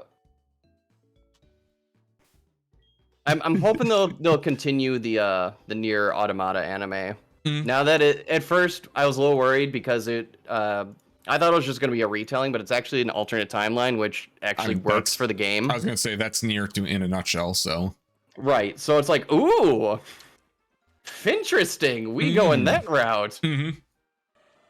So I think that one got put on a little bit of a pause, but otherwise that one's pretty good. Cool. Trying to think of like TV shows and anything that I've seen, but Gina, not now. I'm talking about the anime with the maid lady and the sexy butt. So you know about 50% of anime. Most of it, yes. Yeah. I swear ReZero ruined like that 40% of anime that was trying to be like half interesting, and everyone just said fuck it after that point. Which one was ReZero? That's the one that has like the twin maids that everyone cosplays. Yes, that's right. I never saw that one. The most I saw from them was I read the plot summary for it on Wikipedia to be like, what is this thing that I'm seeing around? And it immediately was just like, it's just like wish fulfillment, the anime. Got it. Right. Careful, there's gonna be that one ReZero fan. How dare you? Sorry. Dude, I'm gonna defend the Ahsoka TV show like in 30 seconds here, so I understand wish fulfillment. Okay, so Hi, Rick Plaza. Hi. I have not, I'm not the biggest Star Wars fan. Yeah. So I'm not like chomping at the bits for this stuff. Has there? I guess let's just open the conversation to it. Has there been like issues with it where people are just like hating it, or I haven't heard anything? So like that's why I'm like, yeah. Do people hate it? So Star Wars is now going to perpetually be in a place, unfortunately, where thanks to, and opinions of the movie itself aside, but thanks to the fact that The Last Jedi even exists, there is now a perpetual Cold War between people who like Star Wars and people who like Star Wars, but not that way. And everything that has been made since, with one exception, has been the exact same argument, the exact same time. And like, there's a lot of new Star Wars that I really, really like. There's actually a lot of new Star Wars that I quite dislike. And there's a lot that sits right, a depressingly large amount that sits right in the middle for me. Like the Obi-Wan show. There's a lot about that I genuinely like, including things that the angry internet crowd really disliked about it. I also have a lot of criticisms, and it mostly comes down to, hey, if we're going to have this chase sequence in a big crowded like outdoor marketplace, you have to do something to make it less obvious that you're filming within a 30-foot by 30-foot box. Like that is really apparent in a bunch of the action sequences, and that bothers me. The ending to that series, I think, is so good that it actually makes up for a lot of stuff. So, that's its own deal. And we're still the exact same arguments happening with Ahsoka. It's, it's part of the Dave Filoni, like the Clone Wars and Rebels lineage of shows. So it immediately, it 100% follows up from plot lines from both of those. So it's a little bit denser for people who have not watched or is familiar with some of the characters, because every character save like two of the villain characters are actually returning characters. Okay. And you get it. How do I want to put this? It is very heavily a counterpoint, not necessarily a reaction, but it is a counterpoint to another series that came out last winter that really nobody had expectations for and blew a lot of people, including myself, away. And that was Andor. Yeah, what was that actually about? I just would hear people talking about Andor, and I'm like, Andor what? Yeah, pretty much. So this is following the character of the same name from the Rogue One movie. He was kind of the spy leader of the Rogue One team, who hung out with Jyn during the Death Star plan mission. Oh, is that the guy who the meme comes from of I've been in this fight for 16 years? That guy? Yes, that's him. Okay. So this is a show about his backstory and how he gets hooked up into this. And that if that is your elevator pitch of, hey, remember that one dude from Rogue One where everybody died at the end anyway? We should tell his story. You have zero interest. Just who cares? What they ended up telling is what everyone ended up forgetting is that the show writer is the guy who wrote a little movie called The Bourne Identity. And I think I've heard of that. Yes. Yeah, just a small movie. Matt Damon. Every dad has seen it. Yeah, so you've probably heard of it. I love that movie. I am a dad without a kid, so it's appropriate. But he tells a spy thriller and a movie about a resistance against an oppressive fascist government that just happens to also be set in Star Wars. Like it's one of those where it's not leaning on the Star Wars stuff. I think the word force is mentioned once and it's as a greeting. Gotcha. It is the hey, we are trying to do these like heists and attacks on a low level. You have this political gamesmanship going on, and the question about how the character Mon Mothma, who in wider Star Wars is the one who actually founds the rebellion and leads it all the way through. Like, what is she willing to sacrifice to keep like her morality versus her support of this rebel organization versus what is she willing to do in order to get the funding and the supplies for it, and what compromises will she make in regards to her position and corruption and her family. Like, it gets into some heavy stuff, and it's incredible. Like, there's a 3-episode arc in the back half that's set aboard a prison and has a guest star who is absolutely like steals the show in everything, and should get an Emmy for it. Like, oh my god, did they finally get my letters and Patton Oswalt is playing Lumpy? Oh man, I wish. No, much better actually. I will say it is Andy Serkis, and he's not wearing creature makeup. It is Andy Serkis as Andy Serkis, and he's incredible. Oh, okay. So that is what came out last year, and it is the gritty, like, kind of like a lot of the old Star Wars novels were, where they are, like this one author who really who was a military writer in Iraq wrote military fiction and did a lot of like Republic Commando stuff, and she ended up writing for like Halo and stuff, and it was a lot more that style than what Star Wars traditionally is, which is a space fantasy story, a kid's fairy tale. So so you get Ahsoka, and it's Dave Filoni, so you're getting a Clone Wars Rebels style thing with all the Clone Wars Rebels characters that gets pretty heavy into like the Force mysticism and likes to play around with a lot of that stuff.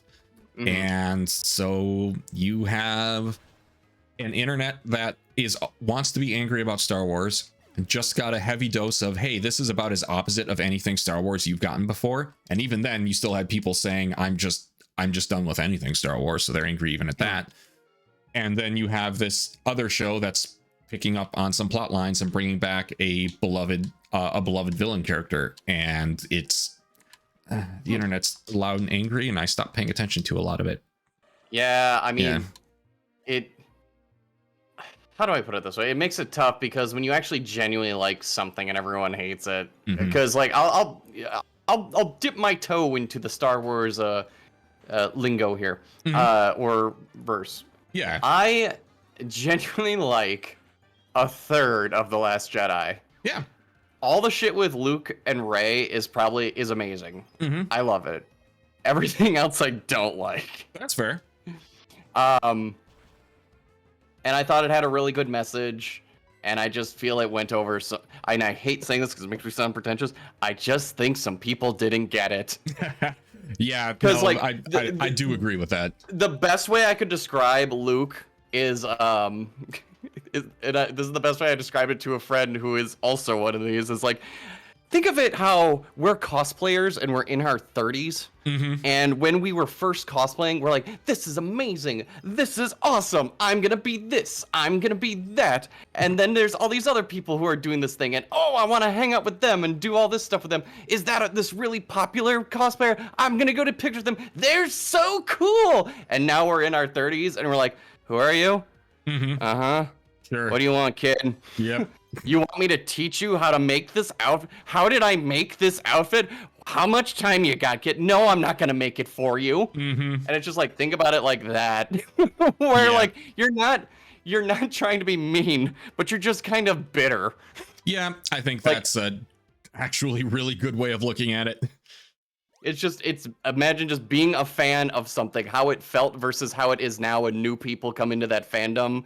And you got to realize that like you're probably angry and bitter because there's someone who are just like, I love Star Wars. My favorite person is Rey. And you're just like, I'm going to fucking kill you. But it's like, but you got to, you know, have that moment where you're like, you know what? This is like the next generation, and if I treat them like shit, I'm no better than my art teacher in high school. That's what I'm gonna tell myself. Yeah, and like, it's really funny because technically I'm of the prequel generation. I still actually will defend a lot of things about Phantom Menace to people, and they give me the side eye like I just farted, which I probably did at that moment too. So fair, but it's like you kind of have to, but the John Williams score covers it up. So. That's also true. John Williams wailing on an electric guitar is the only thing I like about Attack of the Clones, but it's the best. It's incredible. But like, I can't get too upset about all the people who are coming into Star Wars right now, and like, to them, their new characters were Rey and Kylo. And don't get me wrong, I really love Kylo actually, but yeah, I know. Like, this is their Star Wars, and my wife in a lot of ways is this generation of Star Wars. And there are kids who their Star Wars is a guy in silver armor and a baby Yoda. Like, that's in a way we're already another generation past that, simply because of just kind of how time and how the Disney Plus stuff has worked. Like, we're genuinely starting to stare down the 10-year anniversary of Force Awakens, which is a wild thing I just said. Shut up. I know, right?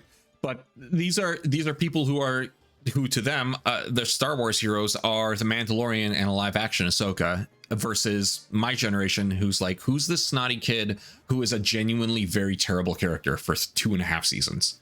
Yeah. So oh cool, I got a bot. We're gonna have to kill him. You got a what? Got a bot in my chat. Oh shoot. Fire! Oh, I am retired. It's the speaking of Star Wars, it's just the targeting Death Star scene. Pretty much. You may fire when ready. There it is. That's the button I'm looking for.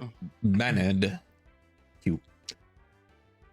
So, is this one offering dick pills or free iPads? I wish I could use a free iPad right about now. Nah, he was the boring kind who just wanted to get me more followers. It's like, come on, man. Gotcha. We all know that's not gonna happen. Nobody actually wants to hear my Star Wars takes. Haha. I mean, I don't mind it, but again, I am a tertiary Star Wars fan. I will put it that way. That's totally fair. Look. I'm the guy when I was a kid. I liked Ewoks. Yep. Hey, and my mom's like, ew, they're ugly. And it's just, now I have to like look at my mom now, and I'm like, Mom, how can you look at like Grogu, which that made me laugh my ass off after I'm watching American Dad that his name is revealed Grogu. Yep. Because Roger's homunculus is Rogue. I never even thought about that. That's true. Grogu came first too, by the way. But okay, we're yeah, back at I'm it looking at Rogue, and I can see the like, okay, yes, Baby Yoda is cute, but equally as disturbingly annoying as an Ewok. Yeah, no, absolutely. In terms of merch. Yep. Oh no, that absolutely became like merch central. Oh, I am all above 30 at this point, so I'm gonna start making my way to Signwood. Okay. Yeah, no, I'm a little bit. Go for it. I'll just sum it up as like, I actually really liked Ahsoka. I thought it was really solid. Are there a couple of flaws? Yeah, the fight choreography was really disappointing, especially in the last episode in a few places. The story I thought actually was really good. They didn't lean on the fact that these were characters from previous shows. Like, you knew that there was history, but I felt like they did a pretty good job not requiring you to know all that history. They set up just enough. Of course, if you do know it, then conversations about like one of the main characters, like Jedi Master and stuff, is a big deal. Hey, Deoxys, good to see you again. I think it's just gonna teleport, but we're gonna find out. Bye bye. So like there's a lot. There's always. I think I'm always going to have a criticism of everything from here on out. I'm at that point in my life where I'm going to be perpetually disappointed. It's just hard not to be. I'll put it this way. I see people on Twitter that are just unironically happy and obsessed with certain things, and I wish I could be that happy. I can only be happy for them. Yeah, that's a good way of putting it. But you know, I liked it. If you like Star Warsy stuff, it's actually really solid. There's a lot of cool, fun concepts. You get to see Hayden Christensen back, and he's actually really great in his cameo appearance. So yeah, didn't he become a farmer? Yes, actually. Yeah. He became a farmer, did some directing on some indie projects, and he does a little bit of acting. He's doing the Star Wars stuff again, which is really cool. I don't know how much more of that there is for him. He would continue doing it, and Star Wars would continue having him back because they've got a great relationship again.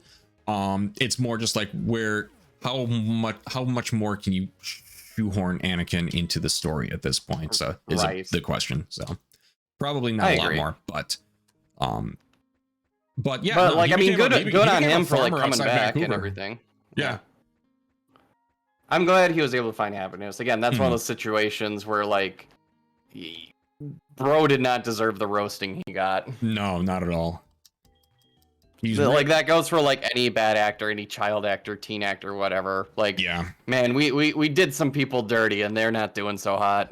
Yeah, the like half the Nickelodeon actors, most of the Disney actors, like all of them. It's one of those things where you don't think about it, but they were all preyed upon by a lot of people. And well, not just that, but I mean, just like community backlash. Like the guy who played like kid Anakin, got really messed up. Yeah, he is not good, and hasn't been for a while. So it's a shame on you, internet. I mean, we didn't do anything. No, I didn't do anything. No, I just watched those riff tracks in Mystery Science Theaters. I didn't make the show. Yeah. No, which speaking of, Una and I are going to be watching spooky movies tomorrow, and we chose Twilight since. Oh, good luck. I have gone my life without watching a Twilight movie so far. Guess what? You're going to get sat down for one at some point. I know, but can I at least ask for the Riff Tracks version? Because I've heard that makes it worth it. But I mean, the Riff Tracks versions are amazing, yes. But it's one of those where, God, depending on which one, I might just force you to watch. Just be like, this is happening on film. This got shot. This got paid for. A lot of people paid money to see it too. A lot of people paid money to see it. Women paid money to see this. A lot of horny moms paid money to see this. Hey, I'd rather watch Twilight than have to watch the other Twilight, watch the Twilight fan fiction that became a movie. So which one, 50 Shades of Grey or My Immortal? Why would I meant 50 Shades of Grey. I don't think My Immortal counts. If My Immortal became a movie. It did, but at least that was a tongue-in-cheek, like, fan-made thing.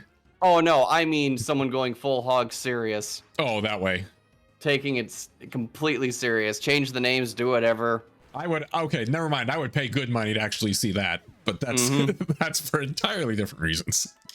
Just take the plot from it, just change the names, and instead of like wizards, it's like cyborgs, and boom. So just so we can have the teacher of cyborg school burst in and just swear out. What are you motherfuckers doing? Yeah. Oh man, this sounds like just the next Terminator movie, honestly. I mean, with the route that series is going. God, I did watch the new one, and like the only thing that I enjoyed about that was Arnie and Sarah. Yeah, those were the only two. I never saw that one. I have the steelbook of the one before it that nobody else liked. I thought it was fun. Not Salvation, Genesis. Yeah. The one Genesis, with the one with evil Matt Smith is oh my god. Yeah. Like, it's not great, and like, especially now I look at it and I'm like, this is a bad movie, but it's kind of stupid fun. Like, the Steelbook. It was the copy I found when I wanted to buy the movie, so I bought it. I did get the new Venture Brothers movie today too. I saw it at the Walmart in town. Yeah. While I was leaving, and I'm like, oh shit, a physical copy. Oh, there you go. Because I need to see how that series ends. Mm-hmm. I did buy the physical copy of the second Spider-Verse movie. I bought it like 2 days after it came out because we happened to be at Target, so I grabbed it. I still haven't sat down to actually watch it. I've been busy. I'm a wait. Mm-hmm. It's one of those where I'm just gonna wait. They'll probably do a 2 or 3 disc, one when the next one comes out, and then you can get the whole collection and just get the whole thing. I still have the first Into the Spider-Verse because again we didn't know. Yep. The second one hits like Netflix or something this month or next month anyway. So, like, I'll be honest, like I don't like how it ends because I know they're going for a cliffhanger, but cliffhangers have to kind of work, and in like how do I put it? I don't like cliffhangers where there's a sequel coming. I like cliffhangers of where you don't know. Like, it could end there. Like, Empire Strikes Back is a great example of a cliffhanger ending. Right. Like, it could have ended there. It wouldn't have been a great ending, but you're like, oh man, this is sad. Yeah, like it ends heavy, and it fits with how they filmed movies back then, and you didn't know which of the cast was going to come back, and you didn't know what you could do for a follow-up. Well, this one, another great cliffhanger movie. I guess the troll answer is Matrix Reloaded. Okay. If you're gonna be a dick about it. Okay, I won't be that bad. Yeah. But I am trying to think of like what is another like straight cliffhanger ending movie. That kind of is the only one that comes to mind, and that's only because we knew that there was a part 3 coming because they were filmed all at the same time. Oh, okay. Because like back when those I didn't know that, so yeah, back when those were movies, like Matrix 3 only came out 6 months after Matrix 2 because they filmed 2 and 3 back to back and just did it all at once. Oh, okay. So here's kind of a more recent one because I didn't know this was getting a sequel till I watched a YouTuber about it. Yeah. But the newest movie, Talk to Me, actually ends on a pretty cliffhanger, not ambiguous, but it ends in a way of like, are things good? Are things bad? Like, what's gonna happen? For at least some of the characters. Some of the characters, you know what's happened to them, but some of it's like, do we have all the details to the ending? We really don't. Okay. But then it got confirmed, or at least I found out that it got confirmed this weekend. That they've already started a second one. Okay. And so yeah, that was one that ended with just like, it's a bit there's some ambiguous elements to it, and it's like, you know what, you don't need to wrap everyone's story up. It kind of works for what the tone the film is going for. Right. So, oh man. Yeah, I'm trying to think of like other classic things, and like, I mean, cliffhangers weren't super a thing. They were in the old serials days, but because of the nature of it being a serial that played before your double feature in the 40s. But recent stuff, I don't know of too many like movie cliffhangers that weren't because everything wants to be a franchise now. And like, that's it. It is what it is. Oh, I guess the only big one I can think of recently might be Infinity War, which is a good cliffhanger, but as somebody who just reads and knows comics, like, it was one of those, like, you can't have it end any other way. Yeah, like, and that's the thing too. So it's like it was kind of a backed into its own corner kind of cliffhanger. Yeah, Infinity War does just kind of work as its own little movie. Where it ends on a dour note, but you're like, you know what?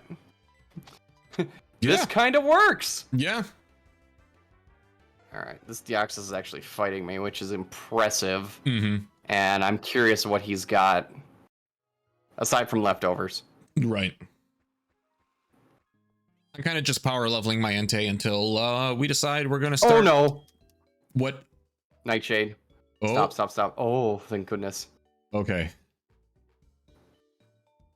we are going to swap Pokemons. Mm-hmm. I think I can, but I'm caught in a wrap, so I don't think I can. Okay, so you might just have to drop a potion on him. Yeah, so, we're gonna do that. So with a level 20, your Nightshade will do 20 HP every hit. Okay. Yeah. I mean, he's only got to get hit one more time. Gotcha.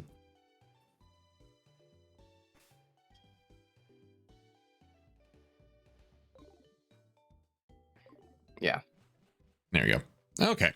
I just gotta hit him with one more confusion and he's done. And I'm, no longer wrapped. Cool. Yeah, I forget. I couldn't remember if Nightshade, what the HP set for that was, so I'm like, huh? Yep. No, it is. But this will hopefully give me some good EXP. Yeah. Nightshade, Seismic Toss, and I forget what other moves there are all, you do flat damage based on what your level is. Okay. It's not, that's why they're not banned in certain Nuzlocke runs the way that like Sonic Boom and Dragon Rage are, which are no matter what level you are, it's 20 and 40. Like if you use Nightshade even if as a it's level, super effective. Yeah, if you use Nightshade as a level 3 Ghastly, you're doing 3 damage. That's just how the game works. Yeah. All right, so we are almost at 9. Let me beat this Porygon, and then I guess we could take a quick 5er to works for me. Get some water, and see where this goes. I'm hoping I do okay. I've got Empoleon at level 36. I have Torterra at 32, 33. Enduck is 30. Okay. And the rest of them are kind of sitting, unfortunately, at like 23, 25. Okay.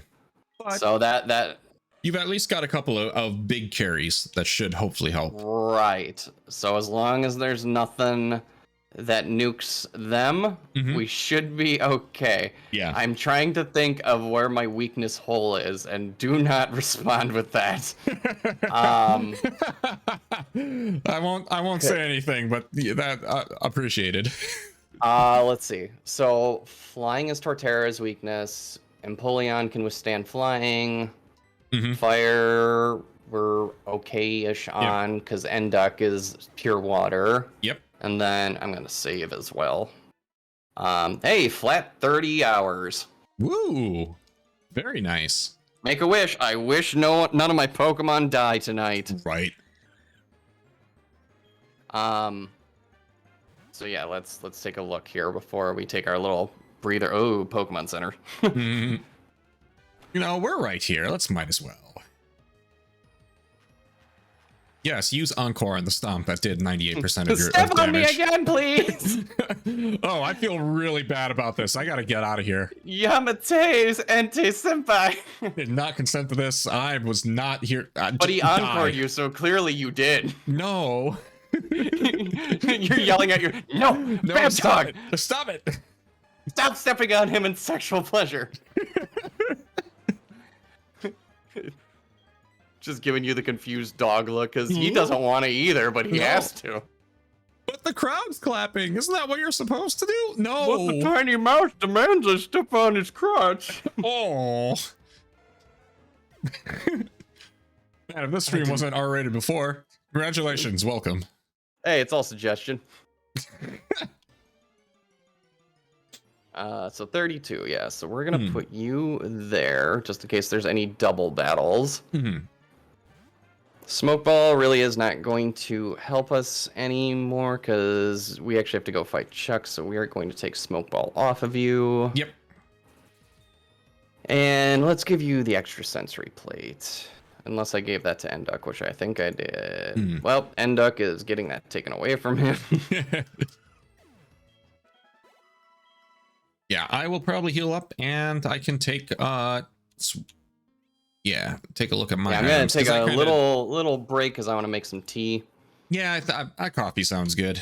I drink decaf this late at night, but still. I should just get some pods of decaf.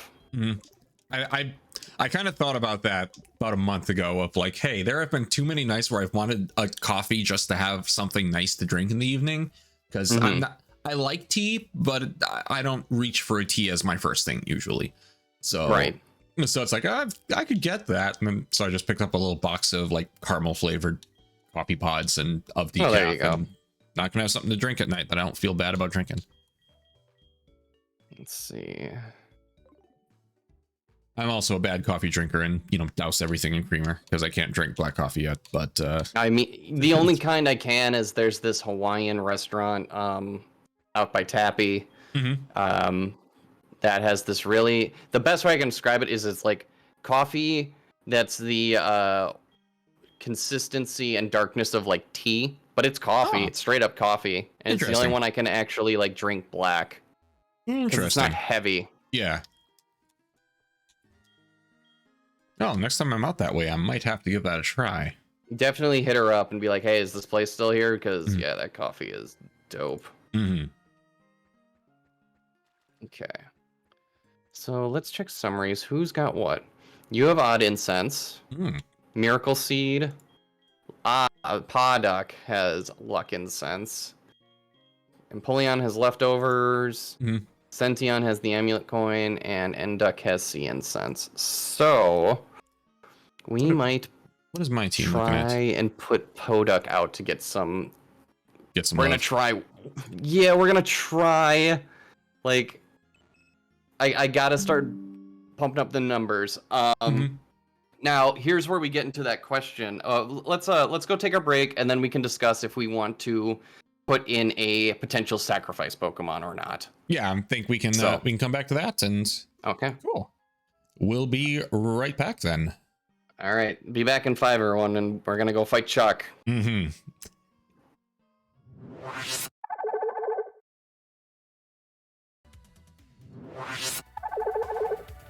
All right, welcome back. We have our hot beverages because it's actually snowing right now, I guess. Yeah, I just got the notification.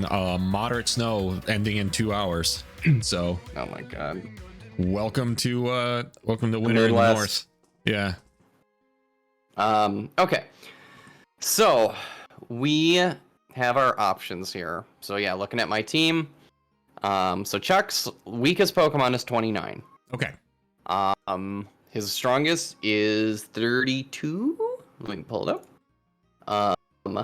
31. So 29 and 31. So okay. not a horrid spread. And we have, I think, 4 trainers to get to him. Yes. So we'll get some EXP from them as well. But theirs are like 26, 27, something like that. Yeah. So we have that. The question, we could try to go through them first. And then before we go to Chuck, we can decide like, okay, was this too rough? Was this okay? And do we want to swap in a potential sacrifice Pokemon? Sure. We could play it out that way. Yeah, let's kind of revisit it fight by fight. Because, I mean, you hit that one rogue trainer who's perfectly poised against us and makes us rethink things. But yeah. But I think that's a good idea. Okay. So then we're going to go do that. Where's the gym? All right. Okay. Here we go. Almost 2 weeks of training. 2.5, I think. I'm going to start with the one on the left. Okay, we'll do the same. Here we go. Actually, who will be my lead off? I need to heal up Enduck. I didn't Pokemon Center him. Oh yeah, definitely. Yeah, you don't want to lose him. Nope.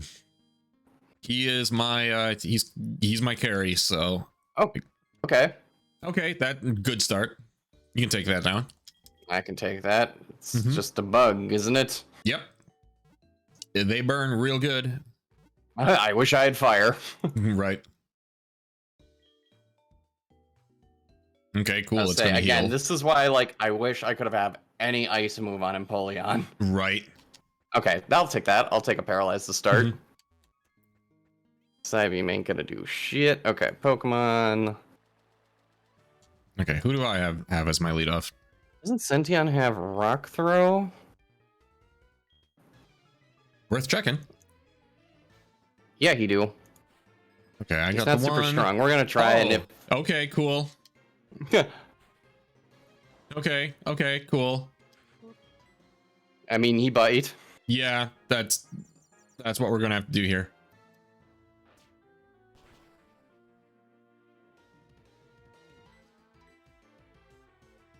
Okay, water sport. Cool. You're not even gonna bother. Awesome. Oh, cool. You're not trying. Neat. I can work with that.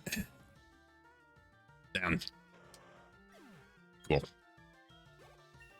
And Enduk hit 31 for that. Awesome. So this guy is just gonna heal stall me. 33. This isn't real. Yes, it is. Is this the real? Okay, that worked well. Let's swap in. These guys, yeah, they all have like one Pokemon, but they're all like gonna be like 26, 27, something like that. I hate that this Golduck is as strong as he is, but he's there if I need him. I am going to pull the EXP share off of that, though. And I'm going to give him something. Okay. Sure, that was some decent money. An amulet coin or a bright powder. Right. We'll give the EXP share back to Print Bench for a little bit. All right, so no damage was taken for me in that one. Same. Because it was all just heals. And okay, I think my team is good. I'm going to lead with Alligator for battle 2 here. Okay. I'm gonna still try and get Poduk up there a bit. Mm-hmm. And then on the reverse end, we might throw Enduk in. Yeah. Oh, we got 2. Okay. Okay. Magmortar. Okay, I can handle that. Okay. My side is a Swablu. I can deal with that. That'll wash away. Come here. I need to clean up my ears. Surf. Actually, I probably could have crunched also, but oh. Yeah, that's fine.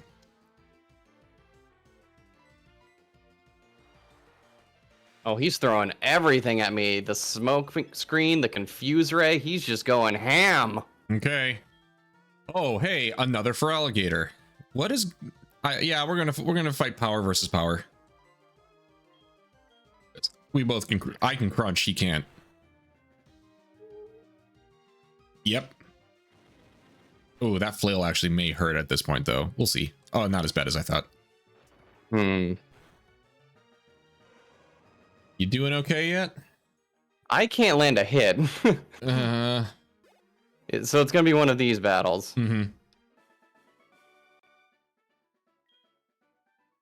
He just keeps throwing smoke screens at me. That sounds right for Magmortar.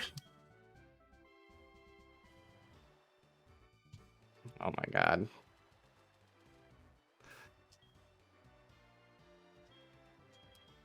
Okay, fine. There we go. Snapped out of confusion and the surf hit. There we go. That's what we want to see. Oh my god. Just a sliver hit. Come on. Oh. It starts. Yep.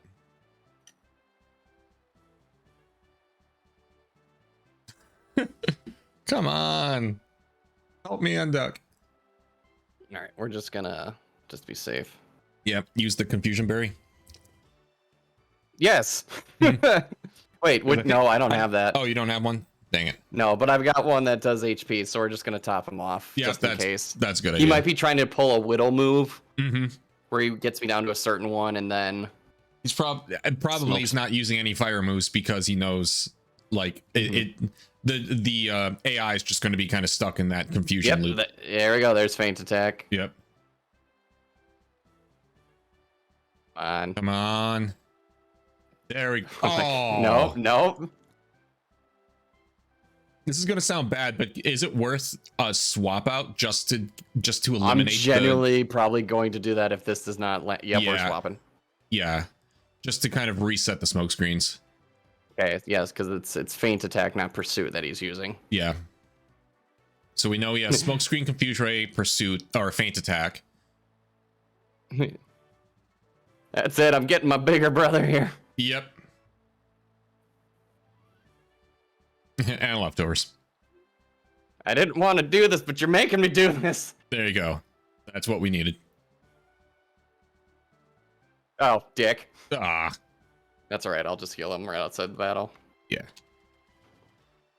All right, we still got one more. Yeah, no, I'm going to top off my Dragon Air. Oh, hey. Crap. No, it's probably got Dragon Rage, so we're gonna keep battling. Cause I don't have a dragon or an ice move yet, so yeah. Okay. Can you use Steel Claw against it, or any? Oh. Surf is gonna be better. Okay. We're just gonna go with what the strong move is. There we go. Might as well. Not very effective, my ass. It works. Because also, Steel Claw would be actually nerfed because when you're burned, your physical attack gets reduced. Oh, that's it. Yeah. Good point. Still just raw power. I mean, surf with stab bonus. Yep. All right. Burn does not reduce as I move, right? Nope. It's only in battle. We're just gonna top off then. Only poison, thankfully, does the while you move. Okay. Oh, mom's calling. Yep. Moshi mosh. Should save actually. Quiet. Yeah, I saved. Mine called and said that she had stuff for me, but it's not in the pharmacy, so I'm gonna have to wait till we go back to Olivine. Okay. And after this, grab a quick photo of the before and see what the after is. Yeah, that's a good idea. Let's take a picture. Especially now that I got for alligator here. Yeah, I was gonna say photographic proof that we have our starters. They evolved. They're there. Yep. See? Look at them. It has taken a picture successfully.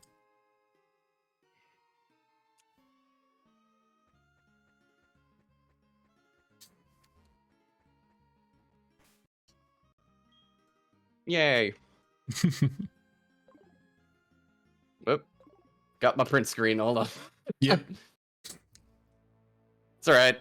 No, we can look at these on the PC afterwards. So if we need to pull them back out, that's where you do them.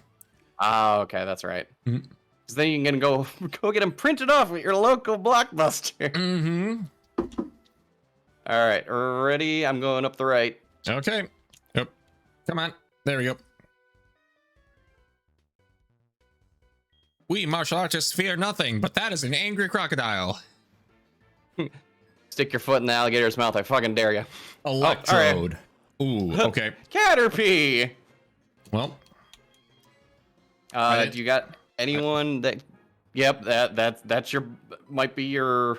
I'm gonna have to be careful. Oh, wait a minute. If he explodes. Yeah.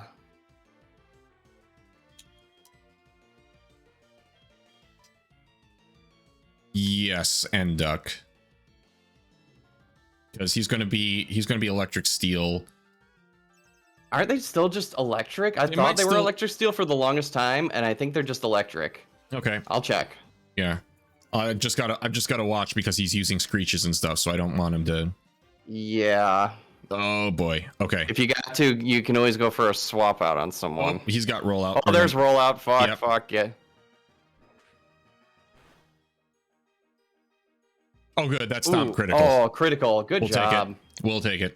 Voltorb and Electrode are just straight up electrics. Okay. Who was yours? Mine was a Caterpie. Okay. Oh, well, that'll do it. Let me go heal up just because that scared me. It's only a little bit of damage, but I might as well. And hey, it's free. Let's get it in. Like we can play this endangered panda mode. Right. Every Pokemon is an endangered panda. We are slaughtering the rest of them. Yeah. I definitely know for Chuck, I'm gonna put the best foot forward against him. Yeah. I'm probably leading with Enduck against Chuck himself.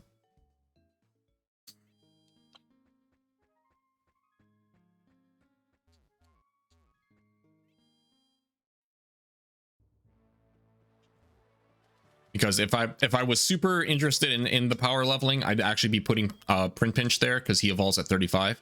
So he'll be likely soon-ish, but I'm not dealing with that yet. Oh, that's right. I didn't hit the button on the other side. I got to do that. I need to also, but my guy was blocking my buttons, so I'll have to do that manually. 3 Pokemon. Okay. Okay. This one's gonna be the tricky one. Umbreon. I have to switch because I know Kangaskhan has fighting moves. We are going to try Enduck. Critical hit. Awesome.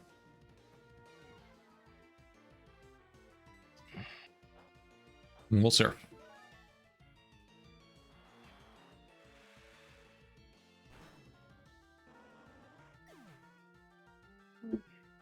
Okay, Umbreon down.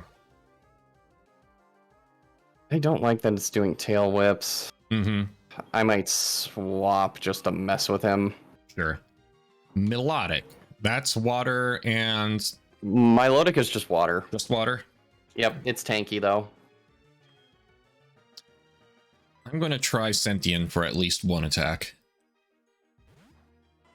And I can get a Thunder Shock off.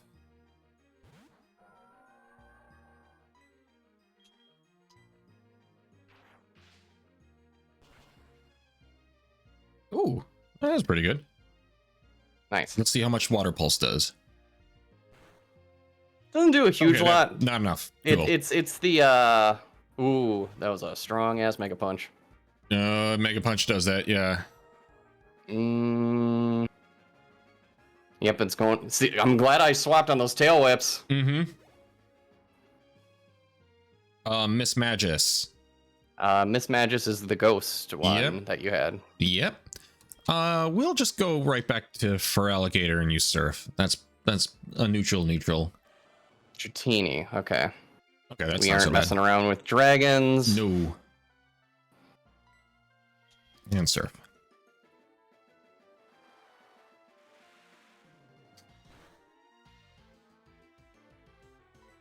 Surf again. Okay, use Growl, sure.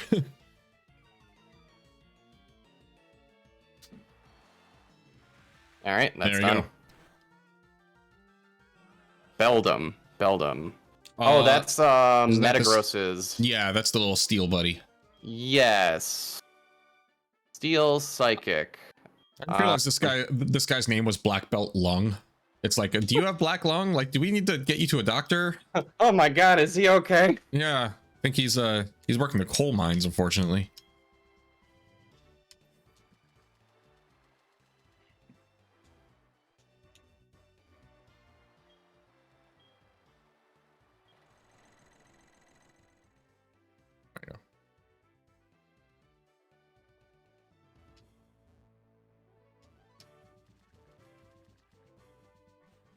Okay, go on to heal. There we go. All right, go hit that button. And then, yep, gonna heal up and bring out the A games for Chuck. Yep.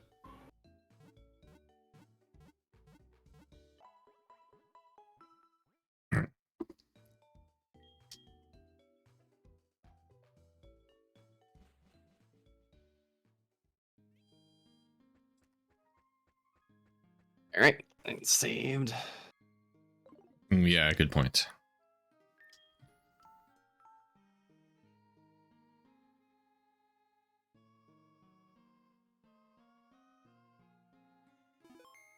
Cool. And duck, switch, in.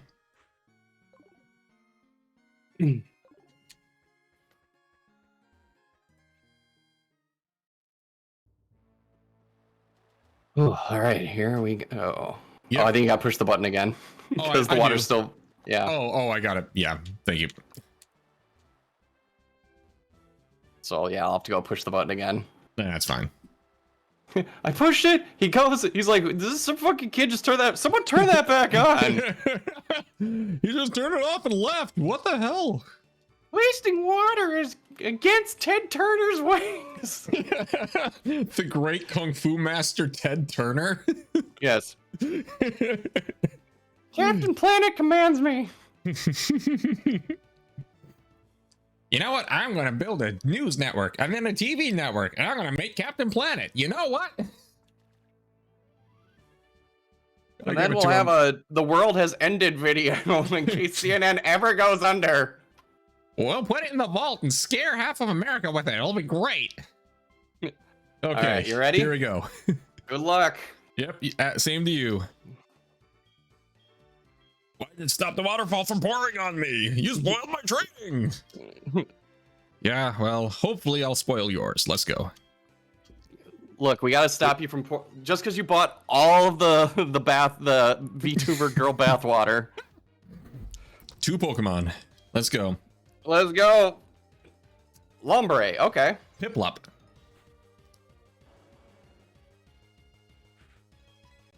We're gonna stomp and hope that I can get out of this fast. Oh, he's using Fury Attack. Okay, that won't do much. And stomp again. And remember, he's gonna have potions and all that fun stuff. Yep, I'm expecting that with this next one. Yep, here we go. Fury Swipes. Oof. I mean, it's not they're doing one each.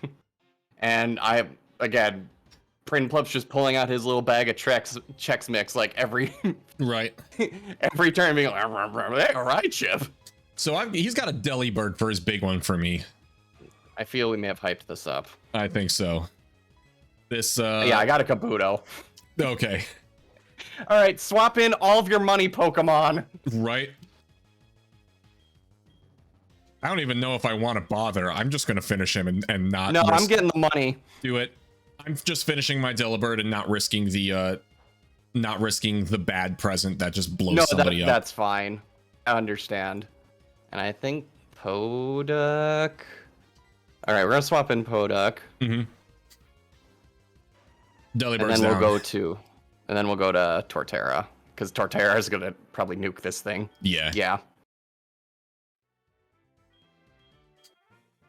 Woo! Finish him. Storm Badge lets your Pokemon fly. And we get fly on this island. Yep. Because we just could talk to the one lady out there. And she'll give us fly. No, please stop throwing mud on my mud turtle. Oh no, you're making him even slower than I naturally made him. Mm-hmm. There we go. Ouch. That'll do it. Okay. Well. Well, let's be honest. Half of this was guys. Us. It's a randomizer. Like, let's be real.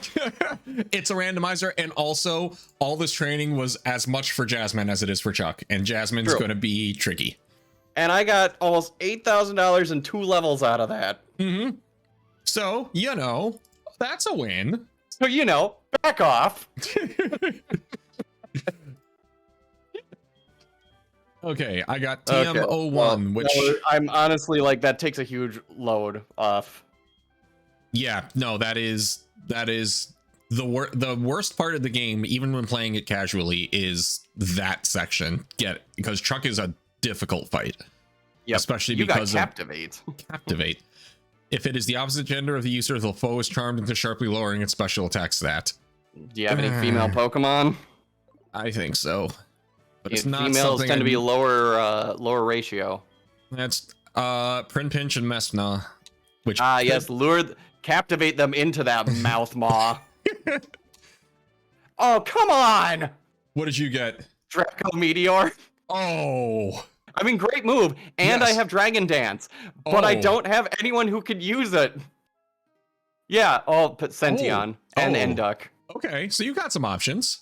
But if you do Draco Meteor, you typically want to put Dragon Dance with them. Yes. Because to counteract the special attack decretion. So, all right, let's go talk to that lady. Go get fly. She'll talk to you. I might teach my duck to fly. That would be funny. I need to figure out. I don't know who I would teach. Probably, of all things, Shucky. My Shucky. Or I fly could be me to the moon. Yeah, I think that might be what we do. We fly with fairy magic. Because what does she have? Lucky Chant, Wake Up Slap, Ice Shard, which I gave her, and Minimize. And Lucky Chant prevents foes from landing critical hits, which is nice, but also And he's a physical attacker, so fly would be good on Enduck, actually. The only thing is I wish I could get rid of Surf on him. Right. That's all right. We've got the move tutor coming up soon. So yeah, we'll teach Enduck to fly. This will be hilarious. I might also teach it to Prinpinch. That could be what we do here. He just opens his mouth and just leaps into the air, and whatever he lands on just bites into it. Yep. Honey, I'm so glad you've convinced me to come outside. Ever since my terrible lawn dart fiasco, the trauma has finally worn off me. Is that a Prinpinch falling from the sky directly onto me? Okay. Do I give up Lucky Chant, which prevents foes from landing critical hits with Clefairy, or do I give up like Sand Tomb on Prin Pinch, which is his only ground move, but it's a really lousy one. I mean, honestly, I'd probably give up like Bite on him because you already have Feint Attack, and you have Bite and Crunch on 2 other Pokemon. That's a good point. Yeah, we'll do that. I kind of forgot that I had Bite/Crunch on so many. All right. And also, we get the funny story of the angry flying bug. Yeah, we're gonna get rid of your Water Pulse, buddy. We'll teach it back to you some other time. Okay, Prin Pinch. All right, the duck can fly now. My antlion can fly now. We've made great choices here. Yes, this is a good day. Okay, so now that that's taken care of, now that that's done, let's fly and get some Pokeballs. Oh my God, that's right. Yep, I've been thinking about it this whole time, and I'm not worried about it. But we can fly and get Pokeballs. We can actually fly back to our hometown and do the item search as well. Yes. Fly, duck, fly! Fly, my angry bug.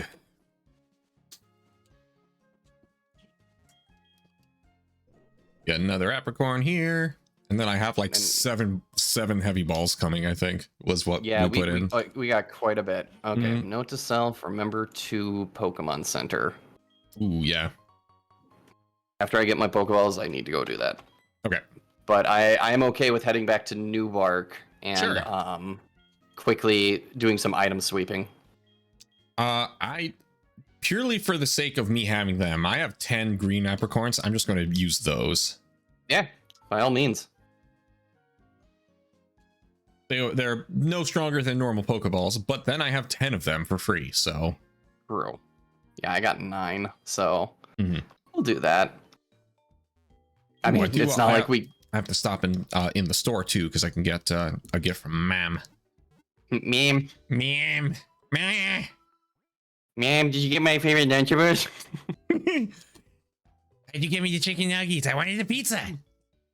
Okay, real talk though, did you ever eat those ones? Anything that was like supposed to be cooked food, I found disgusting. I never ate them because I'm like, that's so wrong. No, I absolutely ate the cold pizzas. Oh my God. Chili and berries. Okay. Is that what it tasted like? Basically. No, I was straight garbage as a kid. Sorry, I can't do that. No, don't worry about it. I wouldn't make you do it. Don't worry. I can make my. I mean, you saw my reaction to when I had to eat that donut that had ranch dressing in it. So true. I forgot we did that to you the one time. Well, again, you were warned like very, very adamantly. Do not give me the ketchup one. Yep, we didn't because it will. We're on stream and I will vomit. Yes. I did get a couple net balls since I have money. And I picked up a few as well. I'm gonna get some ultra balls and some ultra balls. Definitely getting ultra balls. Yeah, because we can afford this now. Actually, let me get a couple extra net balls too. I don't think I got as many. Gosh. Oh, I got 12,000. I can get 3 net balls. That gives me 4 net balls, please. All right, we'll get 7, so we have 8 of them. I miss being able to have dusk balls, but that's a separate issue. Oh man, that's right. We can go back and go get water and everything. Because I don't think we did a Pokemon at New Barktown yet. We did. Oh, okay. It's the Pelipper, remember? Oh, every time we have this conversation. But we can item find there at least. The Demon Pelipper. We'll sell the regular Pokeballs since we don't need those. Pre-balls, what do you sell for? 100 each? Yeah, we're going to get rid of those. Okay. We don't need the pre-balls. That's the last thing we want to do is pre. Okay, so is that... I assume that's up here. Yep. I found Carbos. Nice. Sweet. All right, I got to go to the Pokemon Center. think that's the only thing in New Bark. Surfing is an option. Surfing's an option. Depending on what that takes us to. Yeah, because that'll take us over to the Kanto routes, I think. Oh.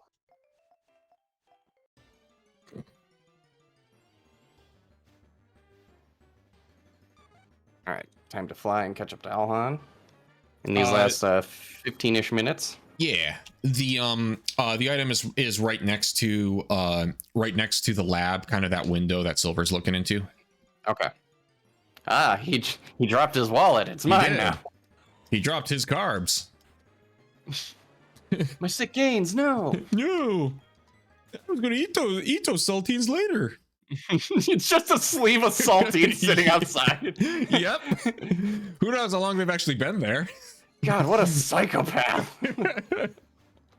Like, yeah, is that plate? Well, there's another plate. Okay, cool. Yeah, we all eat a sleeve of saltines, but you don't do it while staring into someone's window, you nut job. Well, what am I supposed to eat while I stare into someone's window? Where else do you eat them? At home? Yes! And then you stare at your partner. Oh. Or your cat. Oh, that's how that works. Well, look at Mr. College here.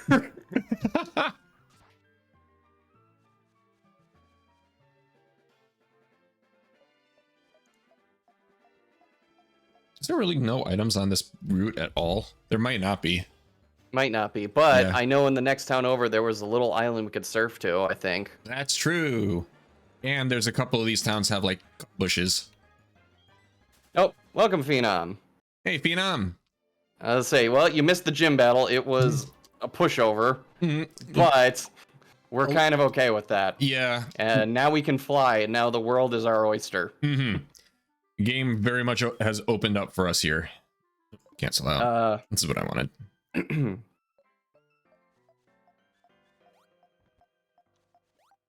Oh. There are items in Cherry Grove. Okay.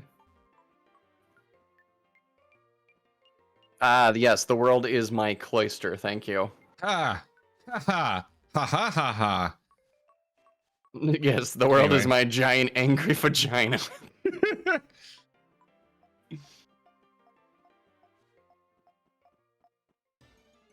It is north and east. Because we caught a Pokemon up here. Yep, because this was that wild Empoleon. That's where you got the Empoleon. Yep. Hey, Togepi. Hey, Togepi. You must die. Aw, Togepi, buddy. You must die. I can't put you in my party. You must die. Mm-hmm.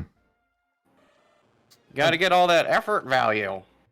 So it looks like in Cherry Grove, you've got to go north out of town to that body of water, and it's somewhere on, yeah, it's like on the surf water. Okay. I found another odd incense. Okay. Hey, those sell for a lot of money.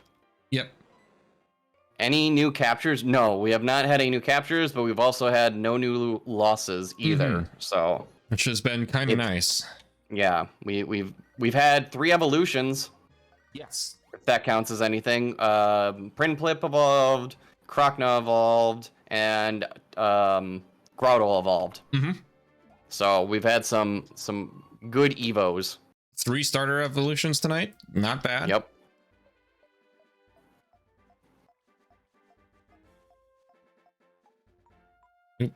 Now we're getting somewhere. All right, I'm tailing a little behind you, so I apologize. No, you're fine. I'm kind of just following my another black sludge. Really, I'm just kind of following my item finder and wandering. But I'm not afraid of running into things in the grass at this point here. No, me neither. And in fact, there's stuff I'm actually just kind of fighting to just get any effort values. Sure. Okay, so you gotta go up and around. Yeah, that's the one where you've got to go north out of town. And then there's the water here that you can surf to, and there's a guy there. Yep. So we can go check him out. Oh, I missed that. Yeah. I will go head back into town.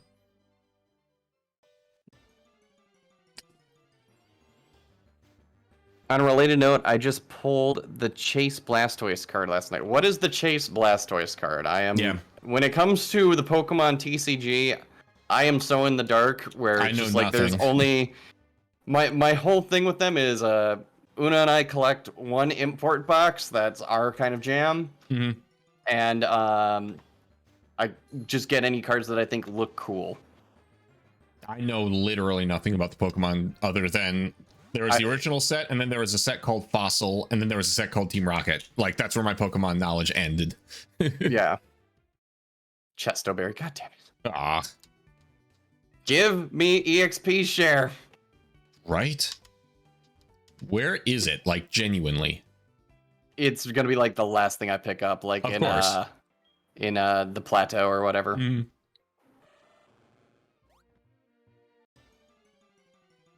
Okay, so what does Jim here want to say? Ooh, Eradicate. A level 25 Eradicate. We're actually going to fight this thing. We got some tough stuff, okay.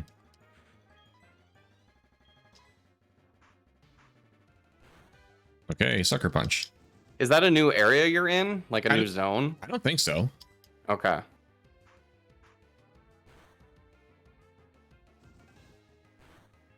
I think it's just the water of Cherry Grove City, which I think we've already done. So, Pokemon I had caught, a Pokemon I caught had an item. I think it's Mystic Water. I don't need it. Do you want it? Obtain Mystic Water. Now I wonder if that's randomed. I don't think so, because that's a gift item.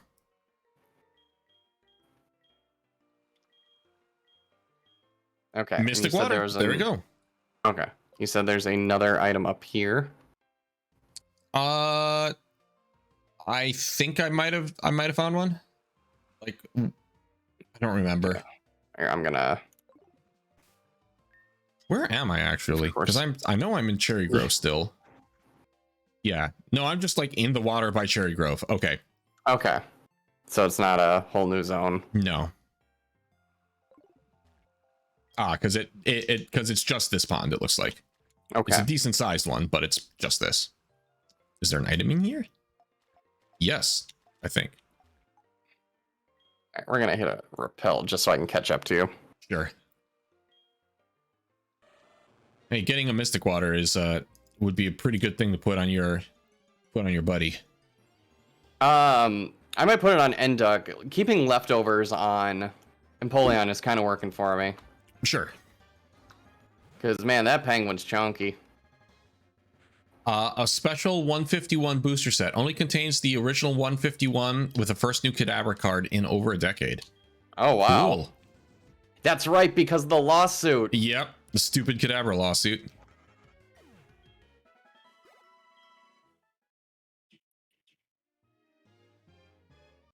For the people who are going, what? I think Manny Kudos did a video about it. So go check out his Pokemon. Yep, one of his video. It's one of his like Pokemon Many Scandals videos. Which also, if you want another great kind of follow-up to the person that's about, go look up the documentary Amazingly Randy. No, it's not that Randy. No, it's not Randy, but yeah. It's about the former magician, an honest liar. That's it. Oh, that's what it is. It's about the magician, the Amazing Randy. Yeah. The one who used the like magic tricks. Used to be a magician to debunk all the hucksters and psychics and everything. And it's a documentary about him.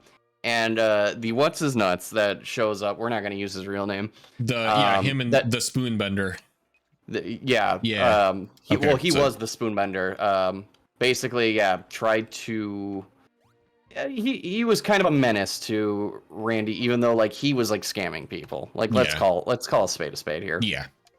It's a great documentary. It was on Netflix. They removed it. An honest liar. Go check it out if you want like a fun movie night. And like he passed away very recently, I think. Yeah, so, like last year. I remember hearing about that. So. Kadabra is short printed too. Took over 40 packs to get my first one. Dang. Wow.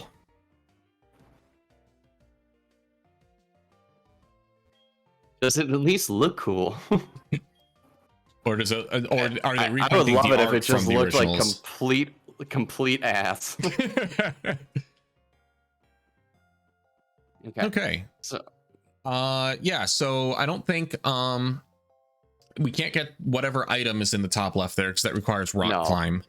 But But yeah, so we can fly to our next one, which is Olivine. Yes. Ooh, Enduck took some damage. Dang. Your Enduck did. Yeah, I know. I've been using him to poke at things, so. Oh, okay. It's a regular card. Gengar looks terrible. Oh, fun. Gengar usually gets the short end of the stick. That's kind of one of the Pokemon that everyone tries to get super artistic with. And makes it just look wild. Yeah. I'm going to go get some more waters and everything. Back in Goldenrod. That's a good idea, actually. I should do that and do the radio tower and stuff. Yep. Get that stuff done while we're in our wind down here.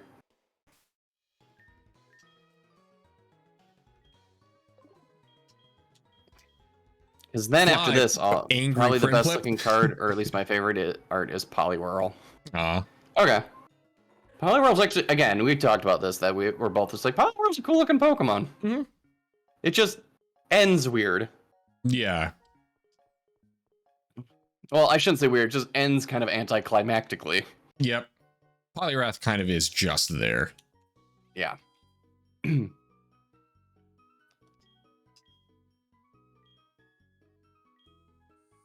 Now we mash the A button.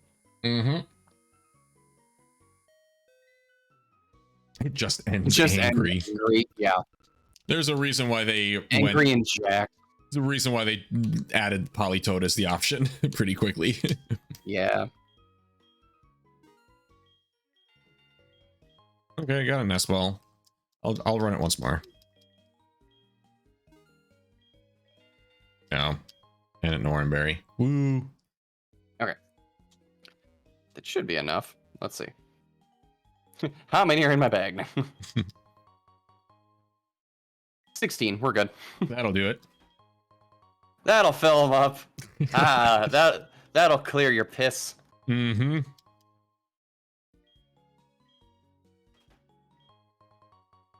3 prize. How dare you insult me in front of my digital Pokemon? Hey, got a bonus can. There you go. Nest ball. Okay, nice.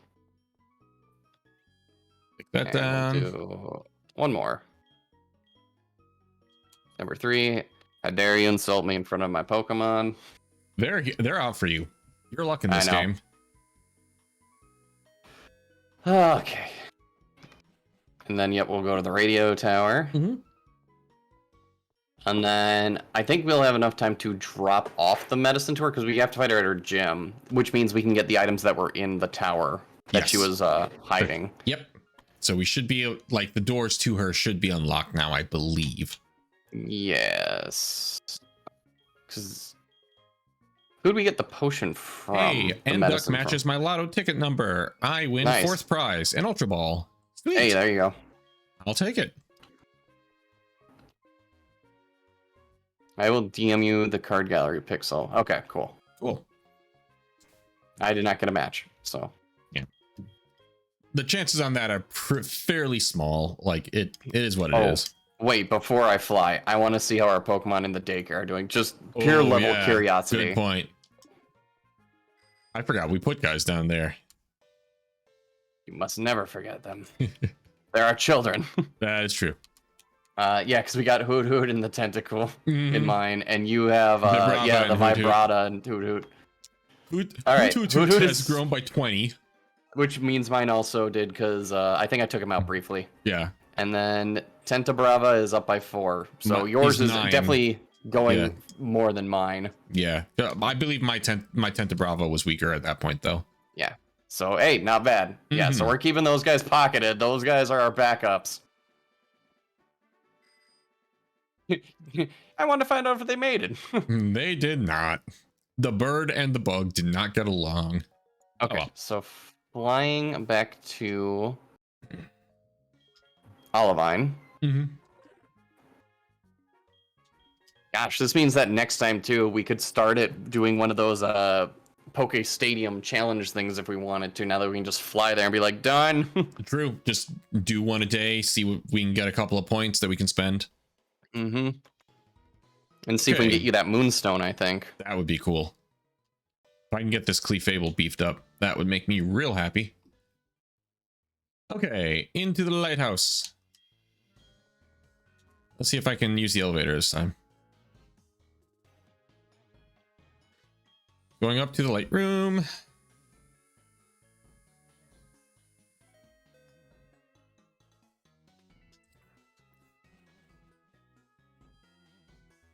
And up we go. Okay, not in. All right, I might just look this up. Yep. Because we did all, unless we absolutely missed the ladder the first time we went through all of these, we did all the trainers in here. You get medicine by surfing to Sudowoodo City. While in Sudowoodo, fight the 5th for Fly. Mm-hmm. The gym leader begs you to travel across the water and grab medicine from Sudowoodo. Agree to do so, and then use the elevator to reach the first floor of the lighthouse, where you can head back outside. Yeah, I think we gotta talk to someone in Sudowoodo. I thought I talked to everybody there.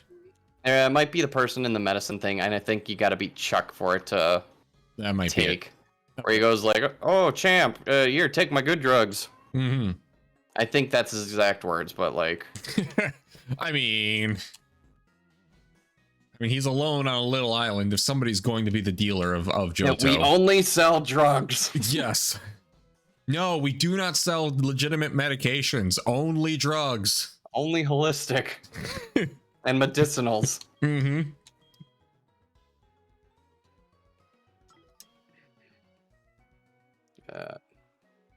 See, I keep trying to look for the logical Pokemon that can fly, and it's like, come on, Ryan. Right.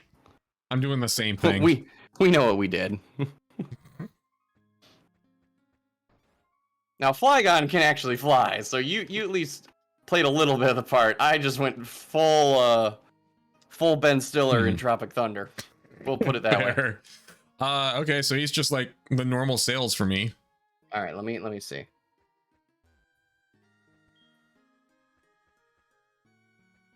The Safari Zone open up? I don't think that opens up till you beat the game. Yeah. Oh. Okay, so what did we do wrong? All right, I'm watching. We kind of still haven't figured out how to kick off that quest. Okay, so we did get the medicine, but there's like a secret door we need to get in, and there is going to be some Pokemon battles. So I'm gonna see if this works. If anything, because we gotta talk to her, and she's like, "You go get the medicine for me." So we gotta go talk to her. So we gotta go back to the tower. Okay. And you climb up the tower manually. There's a cracked hole in the wall that we gotta go through onto the roof, and then we fight our way down, and then we can push the button and we'll be like, "Hey." Gotcha. Because yeah, she has that ladder there. I just couldn't figure out how to get up the thing. Medicinal and recreational, absolutely. Yep. That's I think I know where the crack is. Because yeah. Yep, there it is. On your right. Yes, because that's an exit. It's not even a secret. It's just I forgot about that. And there's a Pokeball up there too. Yep. I'm gonna check the item finder as well. It's a lucky egg for me. Hey, that's not bad. I think that gives EXP boost if you put it on a Pokemon. I think so. Yep, extra EXP. Hey, look at that. Now that's extra EXP. It's not shared too, so. So it basically ups it to the trade value. Dust Stone. And yeah, going in, there are fights in here. Sweet. So, I'm sure we can wipe the floor with these guys. I might just kill this guy on the right so I can get that Pokeball that's next to him. Yep, exactly my thought. Hey, Jim. And then, yep, we'll get that, and that's where we'll probably stop for the night. Sure.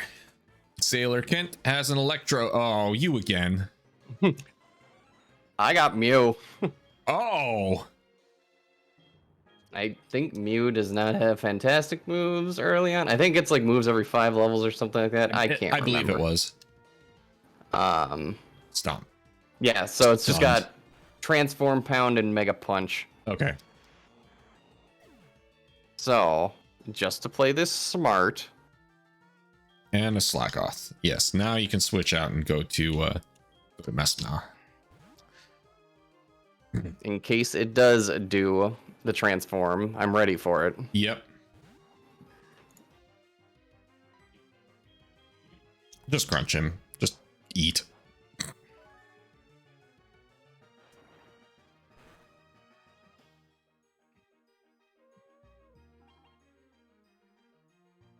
Sure, you can use Yawn. There we go. Now we switch to this guy. Mm-hmm.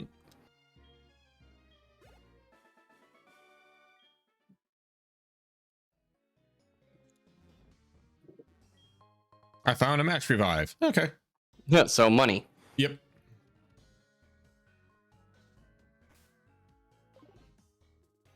Okay, good to know. Me, or did anyone thought Porygon said grape gory in the N64 game? No, I'm unfamiliar with that. I found an armor fossil. So many fossils.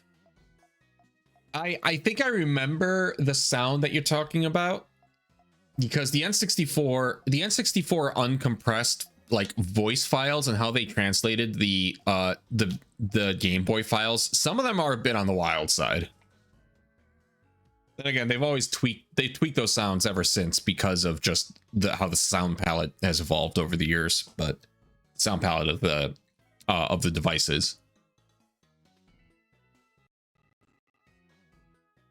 So here's a thought. Mm-hmm. Do you feel that in like a modern Pokemon game, they should at least update would you prefer they keep all the pixely crunchy noises when they come out of the Pokeballs? Or do you think they should upgrade them to actual animal-ish sounds? Or do you think they should say their names? I don't know yet. Because, like, the name saying in the games, they've really only kept to Pikachu. And they've been pretty good about that. There's so much history between all of the different Pokemon, like their kind of personal sounds and their cries, that Pokeball. I feel like, oh, really, a Pokeball? That I feel like they can't. Like, I'm cool with kind of leaving it as is. Clean them up a little bit, maybe change. I would say clean them up is my feeling. Like, especially, I wouldn't be opposed if they changed a handful of the first generation ones where it's very obviously like a slightly pitched up or down of another sound, because a bunch of them they had to reuse. There's only like actually 50 different Pokemon cries in the first 150 due to space concerns. And I would say if you're going to do the vocals, make it for the starters. Like, I think that's a good idea. Have the go for the starters, man. Yeah. Like, why the heck not? But all right. So yeah, we should just stop there for the night, because we got a little bit of a battle going up this tower, and then we're gonna have to talk to her, and then we're gonna have to go get the medicine. But we should steamroll, and if anything, this is some good training for my Pokemon that got a little lowered. Right. So I'm looking forward to that, and then that should also give us our fight with Jasmine after that. And in which case we go back to Goldenrod, and I think that's the Team Rocket event. Exactly. And then we, because that's what ends up triggering the Team Rocket event, then triggers the Lake of Rage stuff. So we are getting towards it. We're getting there. We're getting on the path. So that red Gyarados, or whatever it'll be for each of us, is level 30. So we are at that point where it's going to get exciting. We're at where that was 5 gyms. We're on the back side of this thing. Yep, we're through the back half, or we're on the back half, so awesome. Well, yeah, we'll be back next Monday, 7 p.m. the usual time. As well as, again, if you missed it, there is a Steam or a chat element going off in mine that tells where you can catch it. But as always, if you missed them, Alhan, where can they catch it? YouTube.com/@Alhan1. All the VODs tend to go up usually overnight, so by tomorrow morning you'll be able to get them. Or I guess at like 2 in the morning, depending on when it decides to finish processing overnight. Right. But I try to get them up right away after our stream, so you can wake up tomorrow and have them. Right. So thank you, everyone. I know the last 2 streams were a lot of just training, but we appreciate you guys hanging out. And now we can actually start hitting the ground and hopefully start steamrolling, or at least get some more fights going. Now it's going to start getting exciting. So yeah, it's going to get rough. So yep. Appreciate having you all around, and we'll catch you next week. Have a happy Halloween. Oh, spooky. Bye. See ya.